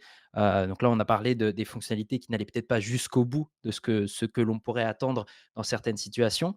Mais on a aussi les fonctionnalités qui peuvent manquer et à ce moment-là, bah, soit on a envie de la créer, soit de la personnaliser. Mais encore une fois, c'est quelque chose, enfin, c'est une chose sur laquelle on n'aurait pas la main, sans les API, justement qui peuvent agir, directement sur Tableau Serveur ou Tableau Cloud.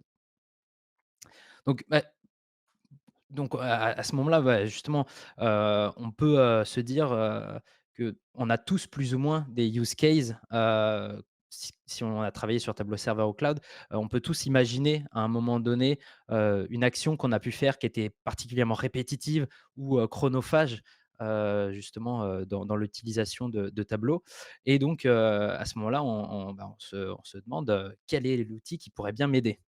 Justement, bah, là-dessus, moi, je vous réponds, ce sont les API. Je vous propose de refaire un petit peu la réflexion que j'ai eue à l'époque, quand moi aussi les API me faisaient peur et donc pour ça, je vous propose de remonter un petit peu dans le temps. Alors, pardon, peut-être pas autant dans le temps, ça c'était moi vraiment tout petit, mais plutôt ici, voilà. Donc là, on est en 2019, je deviens consultant tableau, chez Activision. Donc depuis 2019 maintenant, j'ai acquis 4 ans d'expérience, sur tableau desktop, et tableau serveur. Principalement, je travaille aussi, enfin sur tableau, cloud avec, Tableau Bridge, enfin voilà, un petit peu tout l'écosystème, Tableau. Mais mon expertise se situe surtout, sur tableau desktop et l'environnement serveur avec l'administration et la gouvernance, de ces parties-là. Et donc, c'est, la raison aussi qui m'a poussé, aujourd'hui à faire ce talk, devant vous et qui me fait particulièrement plaisir. D'ailleurs, merci, aux autres de m'avoir permis de le faire. Donc, finalement, quand on a parlé, des fonctionnalités qui pouvaient manquer dans Tableau ou qui pouvaient ne pas être, complètes, heu, on peut se dire qu'on a 3 options. La première option, ce serait d'abandonner le projet, de se dire: «Bah, non, mais de toute façon, c'est pas possible nativement dans Tableau, tant pis, bah, on le fait pas». Ça, l'abandon, pour moi, c'était clairement pas du tout une solution et je suppose que pour la plupart d'entre vous, c'est quelque chose de complètement inenvisageable. Une autre option serait de se dire: «Bon, certes, on peut pas le faire aujourd'hui, mais on peut peut-être attendre, une upgrade, de Tableau et espérer que cette nouvelle fonctionnalité y apparaisse». Ou alors se dire: «Bah, tiens, j'ai posté mon idée, sur, le forum Tableau, de proposition de nouvelles idées, pour Tableau Server au cloud.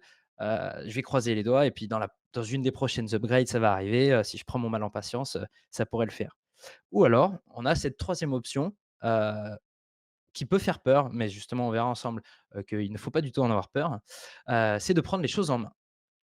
Si on prend les choses en main, à ce moment-là, on a, la possibilité de faire absolument ce qu'on veut, dans le sens où, si on a les idées, ou en tout cas si on sait exprimer le besoin qu'on a, on peut tout à fait, se donner les moyens de créer les choses.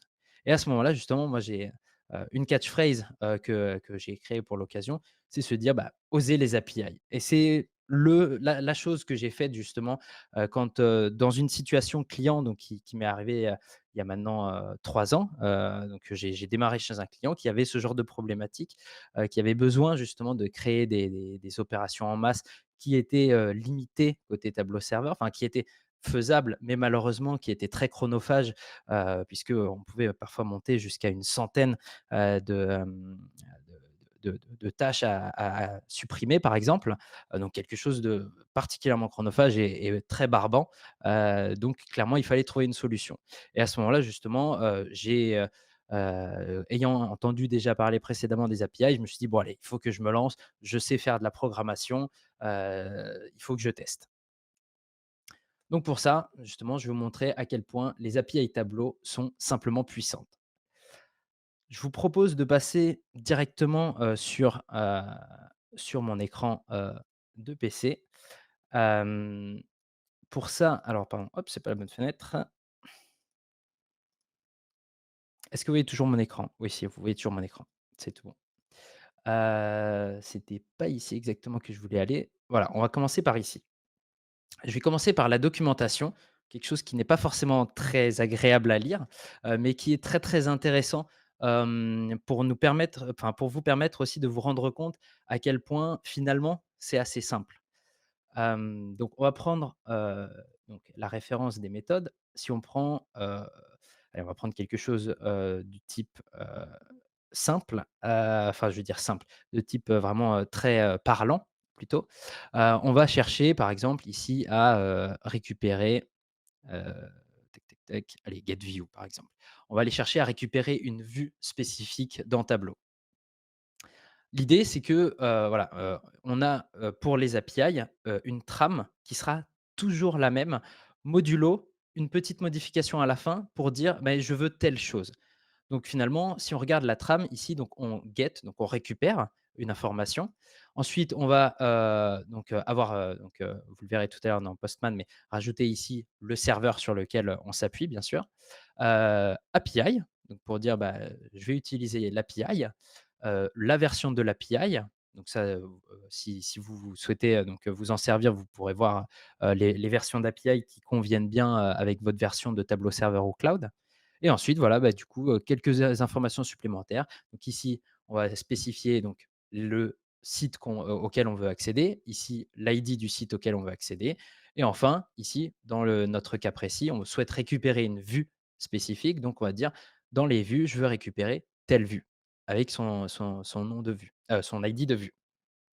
Si on regarde un autre exemple, pour justement se rendre, compte, bon, on va prendre, allez, Get Workbook, comme ça parle, à tout le monde. Voilà, tac, tac, tac, tac, tac, je ne le trouve plus. Hem,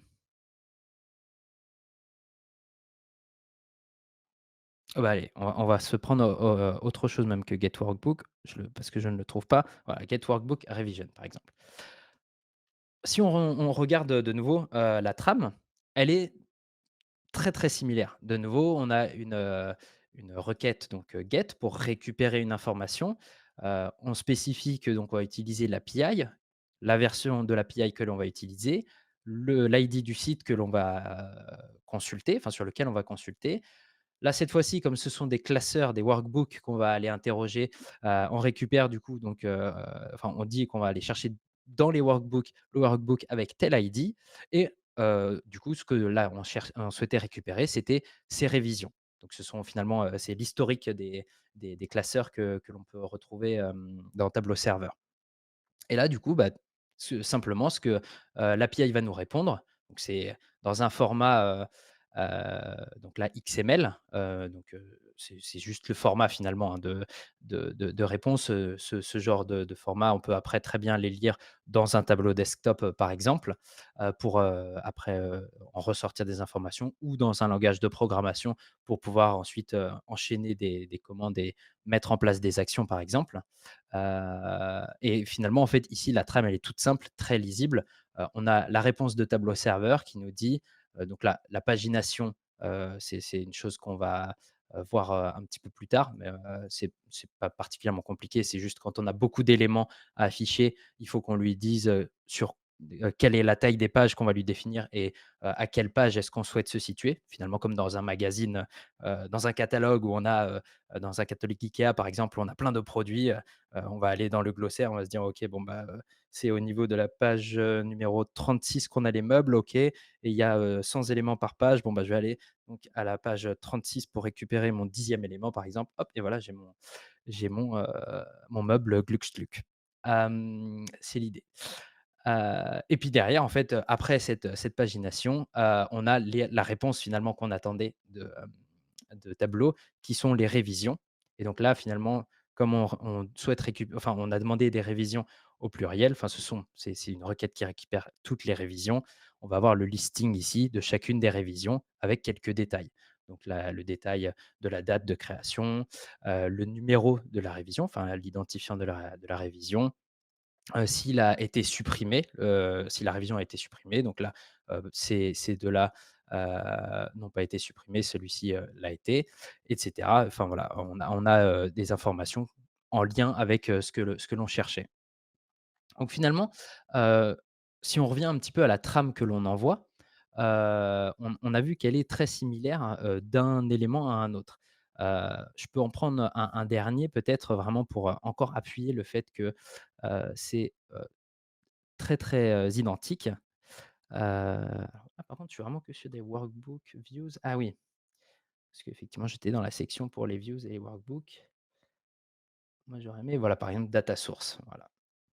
Autre chose qui est assez parlant, donc là, si on prend de nouveau un get, par exemple, allez, query data source, hem, on a de nouveau donc cette trame où on souhaite récupérer une information, on donne la version de l'API, on donne le site sur lequel on souhaite, se connecter, on souhaite parmi les, data sources, les sources de données, récupérer la source de données avec tel ID et finalement, bah, du coup, on a la réponse, de, tableau serveur ici response qui nous dit donc, la data source que tu recherchais avec tel ID, elle a telles informations et donc avec toutes ces informations enfin à partir de ça, moi je vais pouvoir aller finalement faire l'action que je souhaitais. Donc, si par exemple, je souhaitais, récupérer l'information de la date de création pour me dire: «Bah, tiens, toutes les sources de données, qui ont été, créées il y a, X temps, je veux les supprimer». Bah, voilà, je peux récupérer cette information-là, directement, juste en requêtant finalement cette, source de données spécifique. Là, je vous ai montré, finalement comment récupérer de l'information. Si vous vous penchez sur le sujet des API, vous pourrez voir qu'on peut, par exemple, rajouter des éléments, donc avec put, pour rajouter quelque chose. On peut supprimer des éléments en utilisant delete pour bah, supprimer, et on peut, publier des éléments avec post. Voilà et donc ça, ce sont différentes, façons de comment dire? D'interagir avec l'API. Mais finalement, en fait, dans cette documentation, vous pouvez retrouver absolument tout ce dont vous avez besoin pour créer finalement vos requêtes. Pour l'instant, ça peut paraître peut-être un petit peu abstrait pour certains. Je vous propose de passer tout de suite dans Postman pour que ça redevienne tout de suite un peu plus parlant. Euh, donc là, on est dans Postman, qui est donc euh, un client, enfin un client lourd, une application, voilà, dans laquelle en fait on va pouvoir mettre en place des requêtes. Donc, je vais vous présenter peut-être d'abord euh, la façon de créer les requêtes, qui est très très simple. Finalement, ici, on va sélectionner donc la méthode, que l'on souhaite utiliser. Donc si on retourne très rapidement, je ne vous embêterai plus après avec la documentation de l'API, mais si on revient très rapidement ici au niveau de l'authentification. Ici, nous, on souhaite s'authentifier avec, un access token et donc c'est ici, hop, voilà. Hem, tac, tac, tac, voilà. Donc moi, ce que je souhaite, c'est m'authentifier. Pardon, donc hop, sign in, voilà. L'URL, enfin l'URI pour, m'authentifier, c'est donc la méthode POST. Donc je vais envoyer une information, à Tableau serveur. Donc là, en l'occurrence, je vais lui envoyer en fait, mes identifiants, donc là, mon token pour m'authentifier. Je lui dis encore une fois notre trame, classique, je lui dis la version de mon API et là, tout de suite, par contre, je lui dis: «Je veux m'authentifier, je veux que tu me fasses, entrer dans Tableau serveur». Heu L'authentification est un tout petit peu particulière parce que là, je vais devoir moi lui donner un contenu. Donc en fait, je vais lui donner un body, c'est finalement le contenu que je vais lui transmettre. C'est la seule requête qui est, un petit peu plus complexe que les autres, simplement parce que je lui donne un contenu, à ingérer. Mais sinon après tout le reste, ce sera vraiment que de, l'écriture comme ça de du RI. Donc si on retourne ici dans Postman, donc ici, donc j'ai sélectionné, le type de requête que je vais envoyer. Donc là, en l'occurrence, je vais poster une, demande d'authentification. Comme je vous ai dit tout à l'heure, donc ici, on a l'adresse du serveur. Donc là, pour l'instant, c'est un paramètre parce que vous allez voir qu'on va le faire dans une interface visuelle, juste après qui est beaucoup plus, sympa à utiliser et beaucoup plus, facile à comprendre. On a notre trame, donc là, qu'on a pu voir, dans la documentation avec API, ma version d'API et ensuite je lui dis: «Je souhaite m'authentifier, m'enregistrer dans Tableau» et ici donc le petit body, dont je vous ai parlé, qui me permet de lui transmettre une information. Donc là, je lui dis, mon jeton d'accès s'appelle API et ici, je te donne, du coup ma clé d'API. Hem, donc si je reviens ici, pardon, hop, au niveau de mon flux, donc là, dans Postman, en fait, l'idée, c'est qu'ici, je crée, finalement les requêtes et dans cette partie flux, en fait, je peux les créer enfin les utiliser visuellement, ce qui est beaucoup plus, sympa, pour justement pouvoir vous présenter ça. Je vais, hop, d'abord supprimer tout ça. Alors pardon, je vais peut-être le dupliquer, parce que je vois que le temps court et on n'aura peut-être pas forcément le temps de tout reconstruire.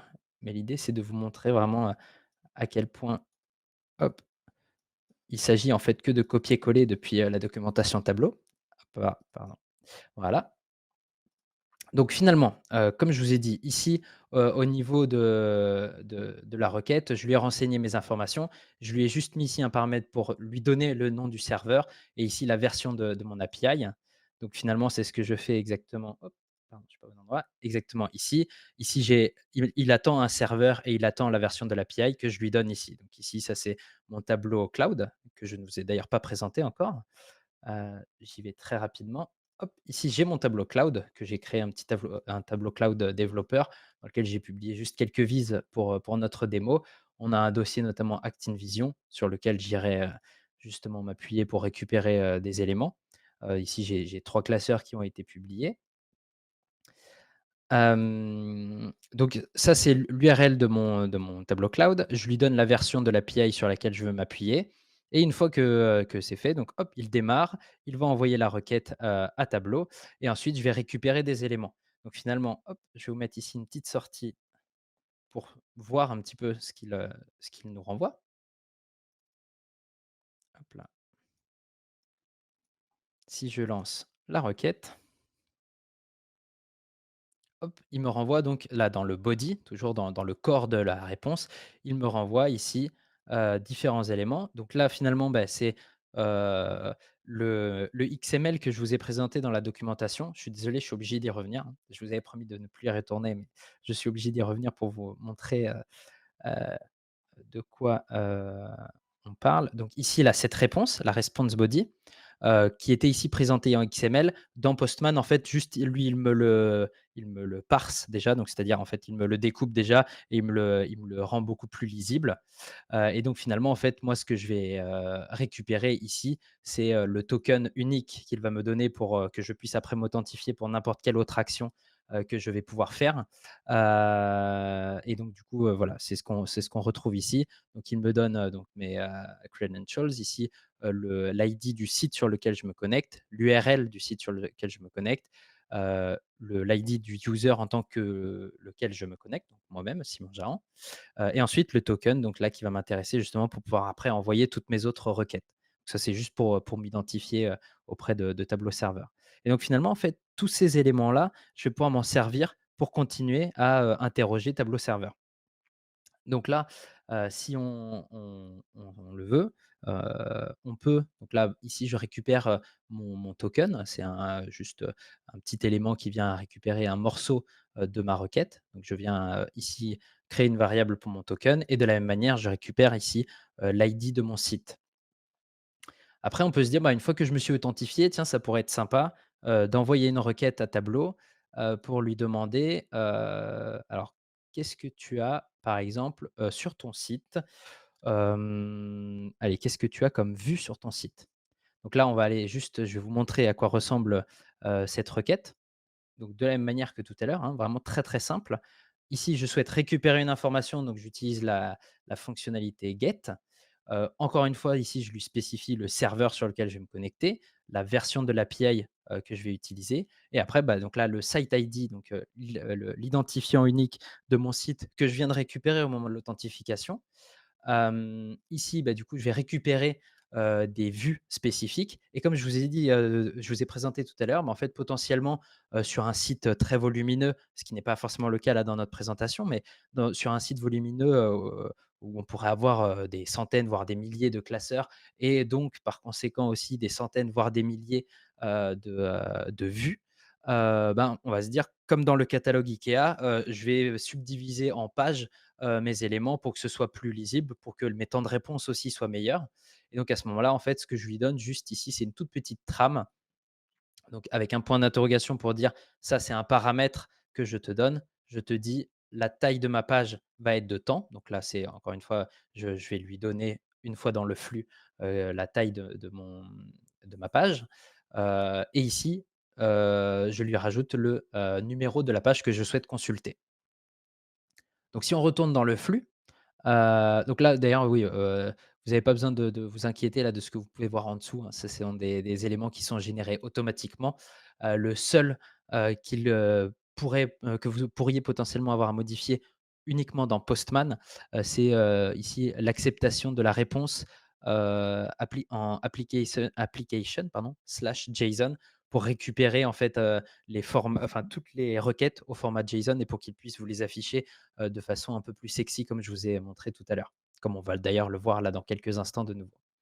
Donc là, en fait, la requête que je lui envoie pour récupérer toutes les vues de mon site, il attend ici 6 variables. Donc je vais lui donner mon serveur, donc mon serveur ici que j'ai déjà, créé. Donc je vais ici lui dire: «Hop, je veux mon serveur». Ici, je vais récupérer ma variable API version. Ici, je vais récupérer la variable que j'ai récupérée juste ici en dessous de site ID. Ensuite, ici, j'ai mon token. Hop, je récupère la variable de mon token. Et ensuite, ici, je vais lui définir du coup la taille de ma page. Alors là, évidemment, notre site est tout petit, donc on peut se permettre de lui dire par exemple 10 éléments par page. Et je souhaite récupérer la page ici, numéro 1. Voilà, donc là, je lui ai renseigné toutes les informations dont il avait besoin. Heu, je vais juste, hop, ici, mettre une sortie pour pouvoir, voir ensemble quelle est la réponse de Tableau Serveur à ça. pas Tableau Cloud, pardon, en l'occurrence.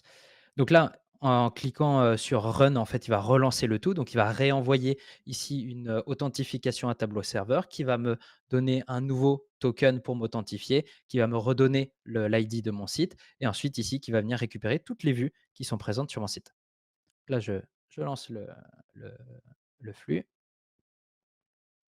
et voilà, on a reçu de nouveau ici, notre réponse. Tac, tac, avec de nouveau ce petit menu dépliant. Ici, donc, on peut voir dans la pagination, qu'il m'a renvoyé donc ici, la page numéro 1. La taille des pages, elle est de 10 et le nombre total d'éléments que je pourrais récupérer, donc c'est-à-dire le nombre total de vues que j'ai sur mon site, ici, est de 25. Donc potentiellement, je pourrais aller jusqu'à la page numéro 3 pour récupérer l'ensemble de mes éléments. Donc ça peut être, un élément intéressant, à récupérer éventuellement si je souhaite faire des boucles, par exemple, pour récupérer l'ensemble de mes éléments ou travailler sur l'ensemble de mes éléments.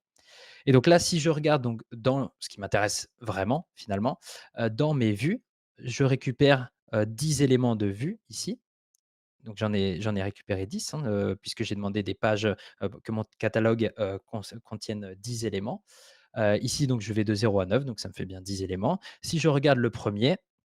Ici, il me dit donc, ça provient du workbook avec tel ID. Donc ça, cet ID-là, je pourrais très bien m'en servir, tout à l'heure, dans quelques instants, pour lui dire: «Bah, tiens, quel est le nom de ce classeur, s'il te plaît?» Pour savoir, à quel enfin, ou dans quel, classeur se situe ma vue, nominativement pour que ce soit plus intelligible pour moi, utilisateur, qui ne connaît pas les ID de mes éléments. De la même manière, on a donc, le propriétaire, on a aussi le projet dans lequel, ça se situe et cetera. Enfin voilà, plein d'informations, qui peuvent nous être, utiles, intéressantes pour après travailler, enfin créer des fonctionnalités ou améliorer des fonctionnalités qui nous manqueraient. Et donc finalement ici, bah, on peut retrouver donc, l'ID, de notre vue, ici le nom de notre vue et finalement ici aussi le compte enfin l'URL, de notre vue, donc dans laquelle aussi on peut retrouver d'ailleurs, le nom du classeur. Donc finalement, en fait, là, avec, tous ces éléments-là, je peux parcourir l'ensemble de mon site, Tableau Cloud ou Tableau Serveur, et je peux, en fait, interagir avec, ces différents éléments. C'est-à-dire que là, j'ai récupéré des informations, mais comme je vous ai présenté tout à l'heure dans la documentation d'API, finalement, il y a aussi plein d'actions qu'on peut mettre, en place. Enfin, je veux dire qu'on peut, agir, sur Tableau Serveur. Comme par exemple tout à l'heure quand, je vous ai montré, alors c'était peut-être pas dans les data sources, mais on peut le faire aussi sur les data sources. Je peux venir ici supprimer, une source de données et donc je me dis justement: «Hop, bah, je récupère l'ensemble de mes sources de données sur le site, je vais scanner, par exemple leur nom ou leur ancienneté, hop, je vais pouvoir supprimer, des sources de données». Alors ça, c'est quelque chose d'assez basique que l'on pourrait faire finalement déjà dans l'interface visuelle, hein, de Tableau Cloud ou Tableau Serveur. Mais comme pour les use cases que je vous ai présentés tout à l'heure, on pourrait tout à fait, imaginer, afficher en fait la liste de tous les jobs, qui sont présents sur, notre tableau cloud ou tableau serveur actuellement et se dire: «Bah, tiens, ceux qui ont été créés il y a plus de, je sais pas, par exemple, 10 heures, j'estime qu'ils sont beaucoup trop, ils prennent beaucoup trop de ressources pour, quelque chose, qui n'est pas spécialement nécessaire. Hop, je vais supprimer annuler toutes les tâches qui, ont été créées il y a plus de 10 heures», par exemple. Et finalement, en fait, ça c'est, dans Postman, c'est des enchaînements qu'on peut faire assez facilement avec, ces petites boîtes de dialogue. Moi j'apprécie Postman pour cette partie-là, parce que visuellement, en fait, on voit très facilement ce que l'on fait. Mais derrière, après, en fait, on peut tout à fait le faire en programmation.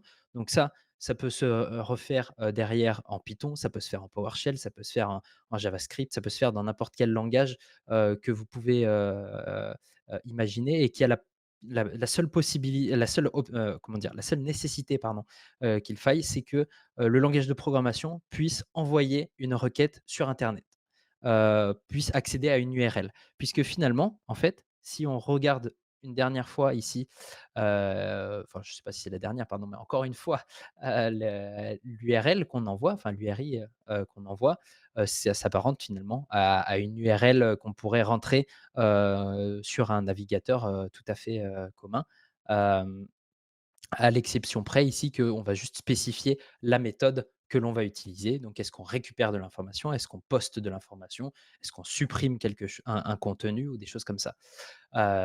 Donc vraiment, ouais, on peut très bien imaginer des scripts en PowerShell, en Python, ou dans plein d'autres langages, heu, que vous souhaitez.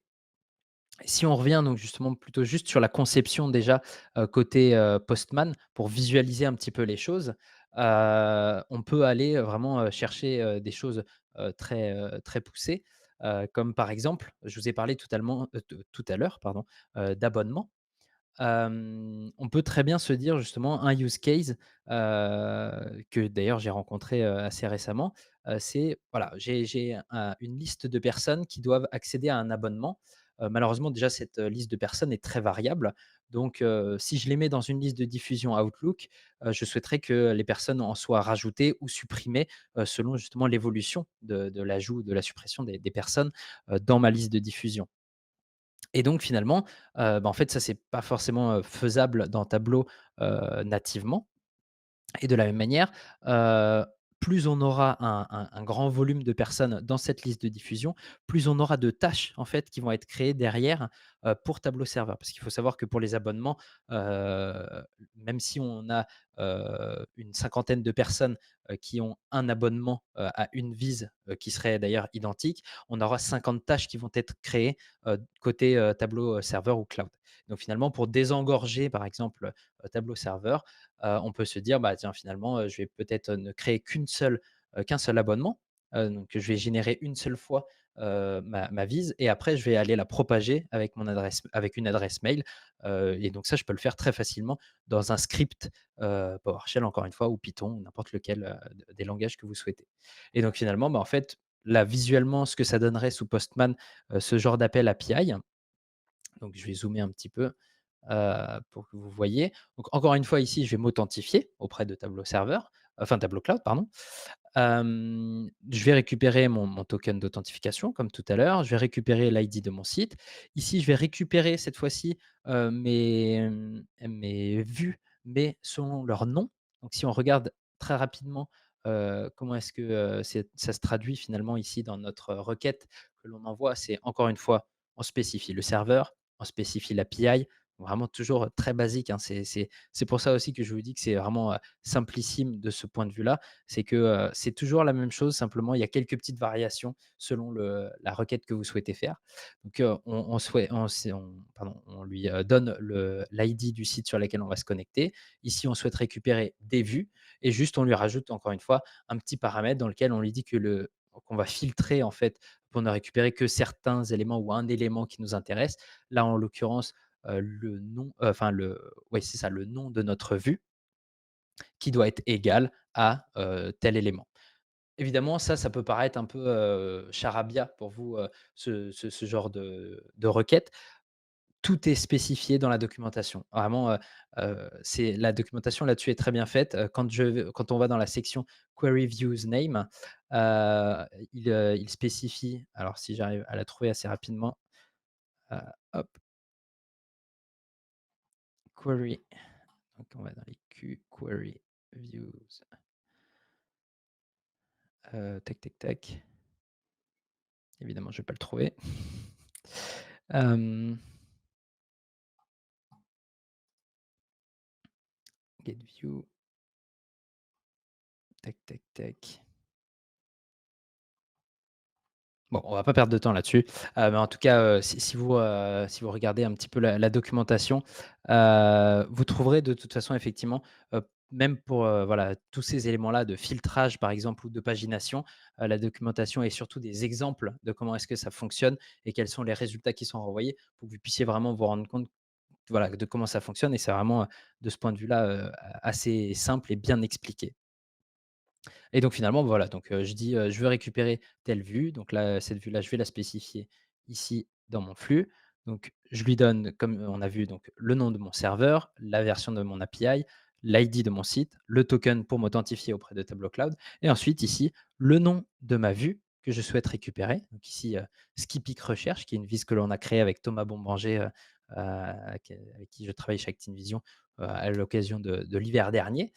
Et donc là, l'idée, c'est hop, de récupérer en fait, la, vue, enfin l'affichage, visuel de cette vue, pour, un envoi, d'abonnement. Donc ici, une fois que j'ai récupéré le nom de ma vue, en fait, j'ai plein d'éléments qui me sont renvoyés. Donc comme on l'a vu tout à l'heure, il y a une pagination ici, pour me dire, bah, voilà, j'ai dans mon catalogue 100 éléments par page. Hop, je suis à la page, numéro 1. Hem, Ici, hop, si je prends, je déplie les vues, la vue que je reçois puisque finalement j'ai qu'une seule vue qui porte ce nom, donc j'ai une seule réponse ici. J'ai, mes informations ici, donc là, par exemple, le nom de ma vise, ensuite l'ID de ma vise, ID justement qui va m'être utile là pour pouvoir récupérer, l'image de ma vise, enfin de ma vue, pardon. Et finalement, donc voilà, c'est en fait cet élément-là que je viens récupérer ici. Si on regarde un petit peu, l'arborescence pour comprendre ici le body.views.view.0.id, en fait, on est dans le corps, donc dans body, on est dans views, on est dans view, on est dans 0 et on récupère l'ID. Donc c'est exactement cette arborescence qu'on a ici et ça simplement voilà, c'est en gros, dans Postman, c'est encore plus simplifié, c'est-à-dire qu'ici, hop, de la même manière, on vient déplier, notre petit arbre et on récupère, ce que l'on souhaite récupérer. Hop.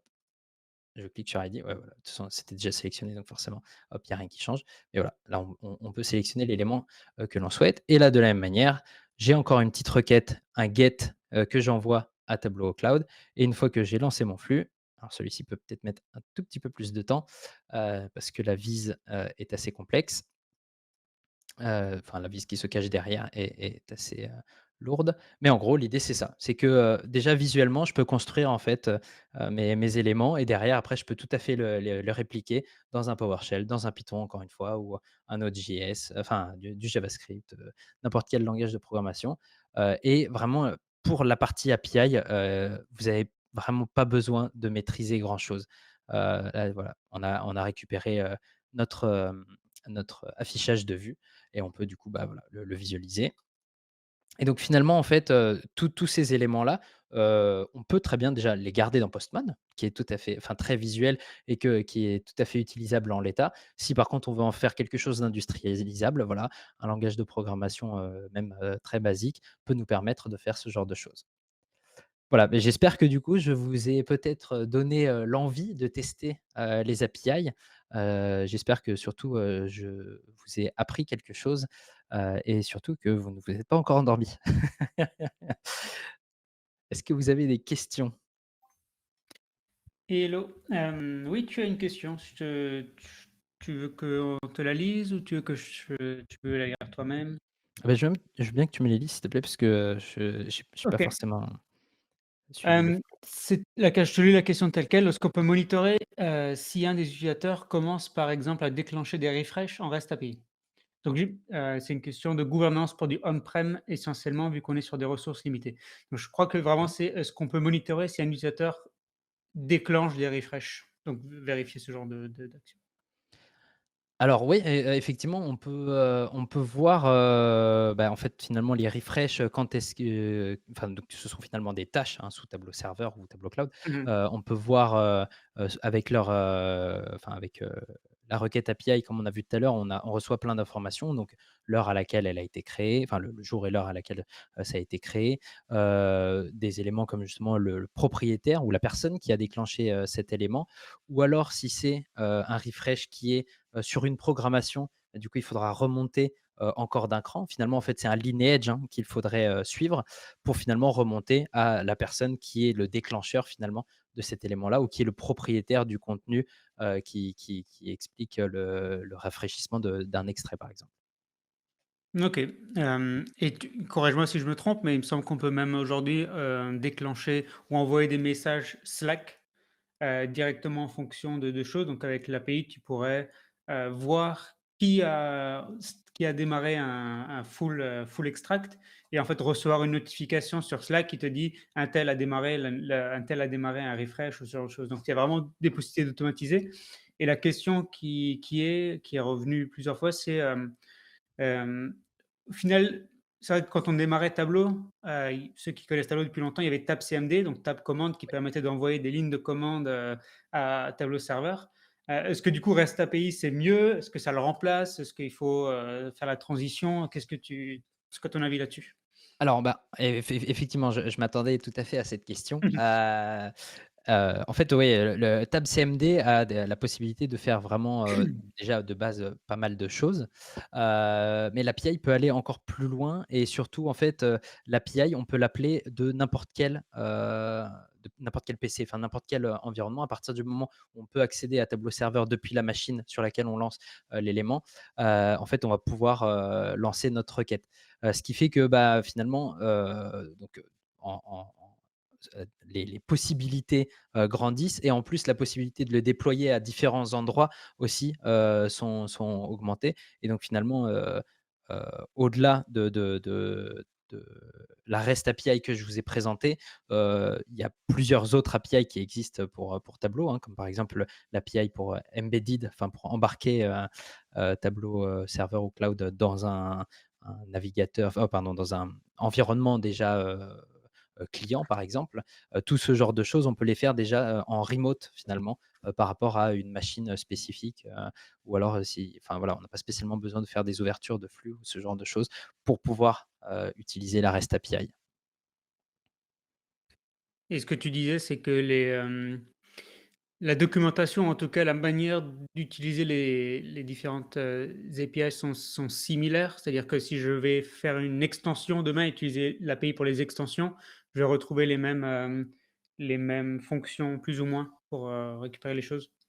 Alors, bah, je m'en suis pas, personnellement servi, mais, je sais que, de toute façon, pour les API de façon générale, cette Ça structure que j'ai fonctionne pu comme vous ça. montrer, c'est une logique, en fait, des API, Mmh. qui fait qu'elles ont toutes une structure comme ça très, intelligible et très logique. Et Mmh. donc finalement, en fait, effectivement, on peut retrouver, ce genre d'éléments dans n'importe quelle API et donc, si on se lance dans une API, on peut tout à fait envisager de assez facilement transitionner vers une autre.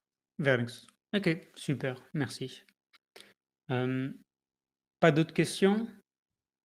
S'il y en a que en attendant, s'il y a d'autres personnes qui trouvent une question en attendant, hem, il y a, f si vous voulez démarrer à faire ce genre de choses, commencer à démarrer à créer, que ce soit une extension ou à démarrer à travailler avec les API, et que vous vous sentez pas forcément super à l'aise, en tant que développeur ou c'est pas voilà, je suis pas un pro en développeur, ce genre de réflexion.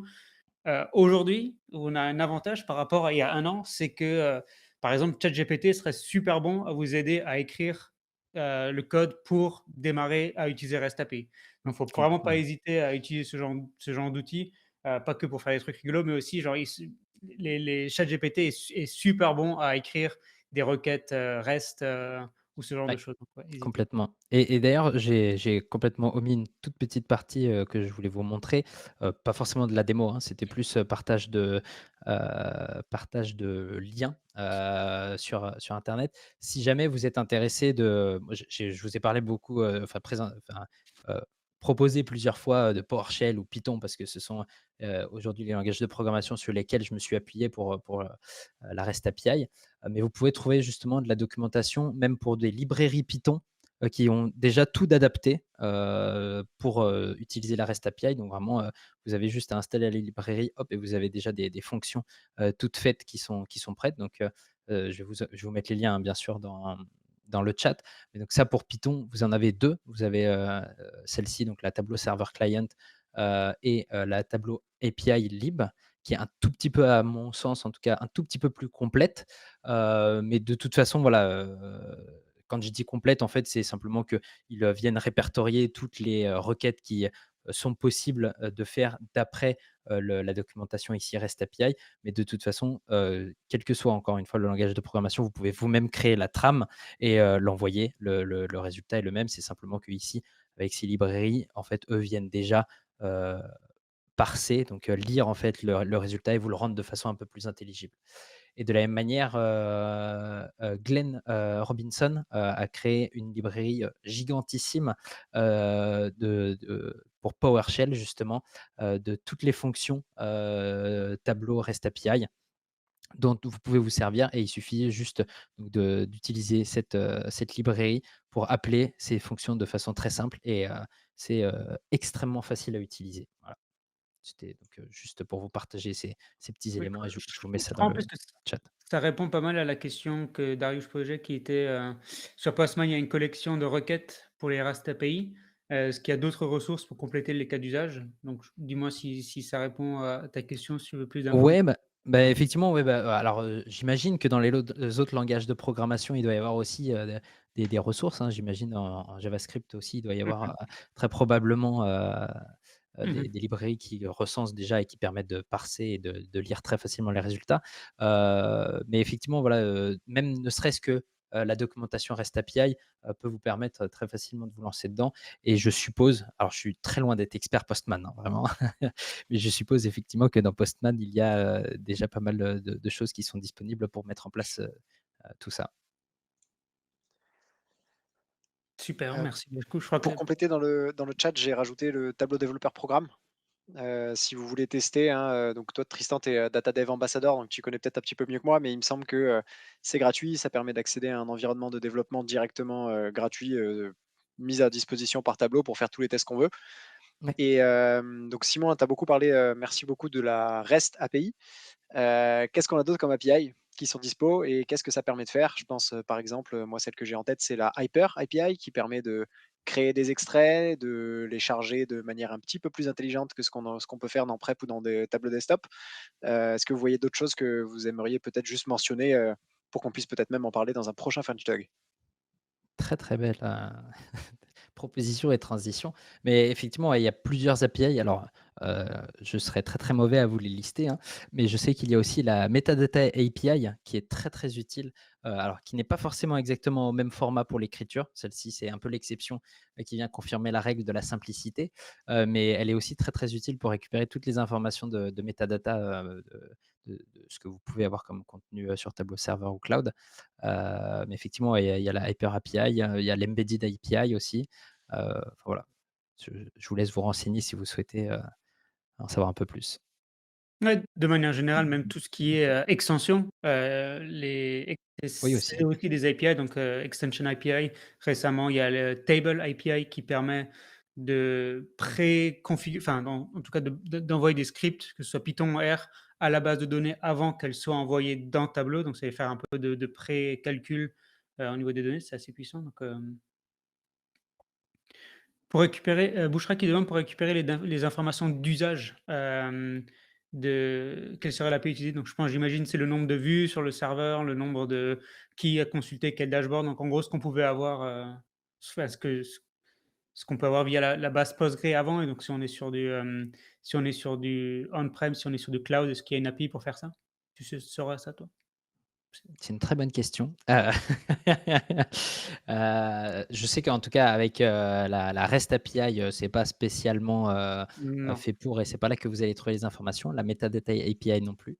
Heu, J'aurais pas la réponse comme ça en tant que Alors Il tel. y a un truc qui s'appelle, vas-y. on a les Admin Insight Starter qui sont des Ouais. rapports et des data sources qui sont mis à disposition directement par Tableau. On n'a pas malheureusement sur Tableau Cloud la possibilité d'aller attaquer, le repository Tableau pour faire nos propres rapports. Je crois pas à l'heure actuelle que ce soit possible. Je sais pas Tristan si toi tu as d'autres infos, Non, bah, il me semblait que il me s peut-être qu'à Berlin, j'ai vu quelque chose comme ça quand il y avait le truc, mais mais qui n'existeraient pas encore. pas encore, ouais, c'est ça, c'est ça. On a une autre question aussi, dernière question, est-ce que donc de Dariush, hein, pas la nôtre. Est-ce qu'on peut automatiser un flux prep via la REST API? Quelque chose qu'on aimerait tous, être capable de faire. Alors, en disant automatiser un flux prep, c'est le lancer, c'est ça? Ouais, remplacer un prep conductor, je suppose. Et ouais, malheureusement, non, effectivement, ça c'est, tel quel, pas possible. En tout cas, enfin, je veux dire directement qu'avec, de la REST API, ce serait pas possible. Parce qu'effectivement, on peut pas lancer le flux sur, serveur ou cloud, étant donné que si on n'a pas prep conductor, ça n'est pas possible. Enfin, je veux dire, ça n'est, comment dire? Techniquement pas possible, puisqu'on n'a pas l'option qui est déverrouillée. Par contre, effectivement, on peut venir combiner différents éléments et donc venir recharger le flux sur un serveur, par exemple, chez le client ou enfin, chez vous, puis ensuite le publier. Mais pour ça, on n'aura pas spécifiquement besoin de la REST API. Par contre, effectivement, si Tableau Prep Conductor est activé, là, pour le coup, on peut se servir de la REST API pour venir lancer le flux. Et à ce moment-là, justement, on peut très bien imaginer des combinaisons avec, tiens, j'ai reçu un flag qui a été lancé par les personnes qui me déposent les données, par exemple. Quand ce flag est à OK, hop, je lance mon flux. Et donc à ce moment-là, on peut venir aussi automatiser des chaînons avec des métiers ou des personnes tech qui ne sont pas forcément liées directement à Tableau Serveur et ou Cloud, et pour lesquels, du coup, on ne pourrait pas forcément intégrer ce genre de flux directement dans le process Tableau. Merci beaucoup, Simon. Maxime, ce que je te propose, c'est que tu passes au tirage au sort. Il est bientôt 6 heures. Je pense que c'est Allez, on va faire le grand parfait. tirage au sort. Alors du coup, je mets juste en place un partage. Tristan, tu me dis si c'est bon de ton côté. Hop, est-ce que tu vois une superbe roue? Oui, Ok, super. Donc, vous êtes 11 à m'avoir contacté pour tenter de gagner le livre. Ce que je vais faire, c'est que je vais cliquer juste ici sur Shuffle, histoire de les noms. Et puis, bah, du coup, bah, place au tirage au sort. Parmi les 11 personnes, d'ailleurs, il y a beaucoup de réguliers du French Tug. On est toujours très voir, très content de vous participer. Continuez. N'hésitez pas surtout aussi à nous contacter pour nous donner vos différents feedbacks, qu'on puisse s'améliorer et qu'on continue en 2024 à faire 2023. Et du coup, Félix Bouchera, on te contactera pour récupérer du coup tes informations, ton adresse, etc. Et pour te faire livrer du coup le bouquin Superdot. J'en profite aussi pour peut-être juste faire une petite phrase de conclusion sur hashtag. Encore une fois, on est toujours très heureux d'avoir des contacts pour des personnes qui seraient prêtes à connaissance, des compétences, quel que soit le sujet. Vraiment, le tout, c'est juste d'être intéressé par le fait de partager des connaissances. Donc, n'hésitez pas à nous contacter directement, à nous conseiller des personnes aussi, hein, si vous avez des gens dans le réseau qui sont des experts tableau qui sont prêts à partager tout ça. Si vous voulez même faire un tour d'expérience client, on est toujours preneur. Voilà, c'était on va prendre un petit mois de pause, donc on ne sera pas là en janvier 2024. On va être se réorganiser, de comment s'améliorer. Donc on vous remercie d'avoir été relativement assidus et d'avoir vraiment pas mal de personnes régulières. Nous, c'est quelque chose qui nous conforte dans le fait que c'est une bonne initiative et qu'on va continuer à la faire grandir. Donc merci beaucoup d'avoir participé. N'hésitez pas à nous rejoindre, à passer le mot autour de vous aussi pour qu'on puisse faire grandir peu à peu de proche la communauté francophone tableau, pardon. Et puis à bientôt pour la prochaine édition.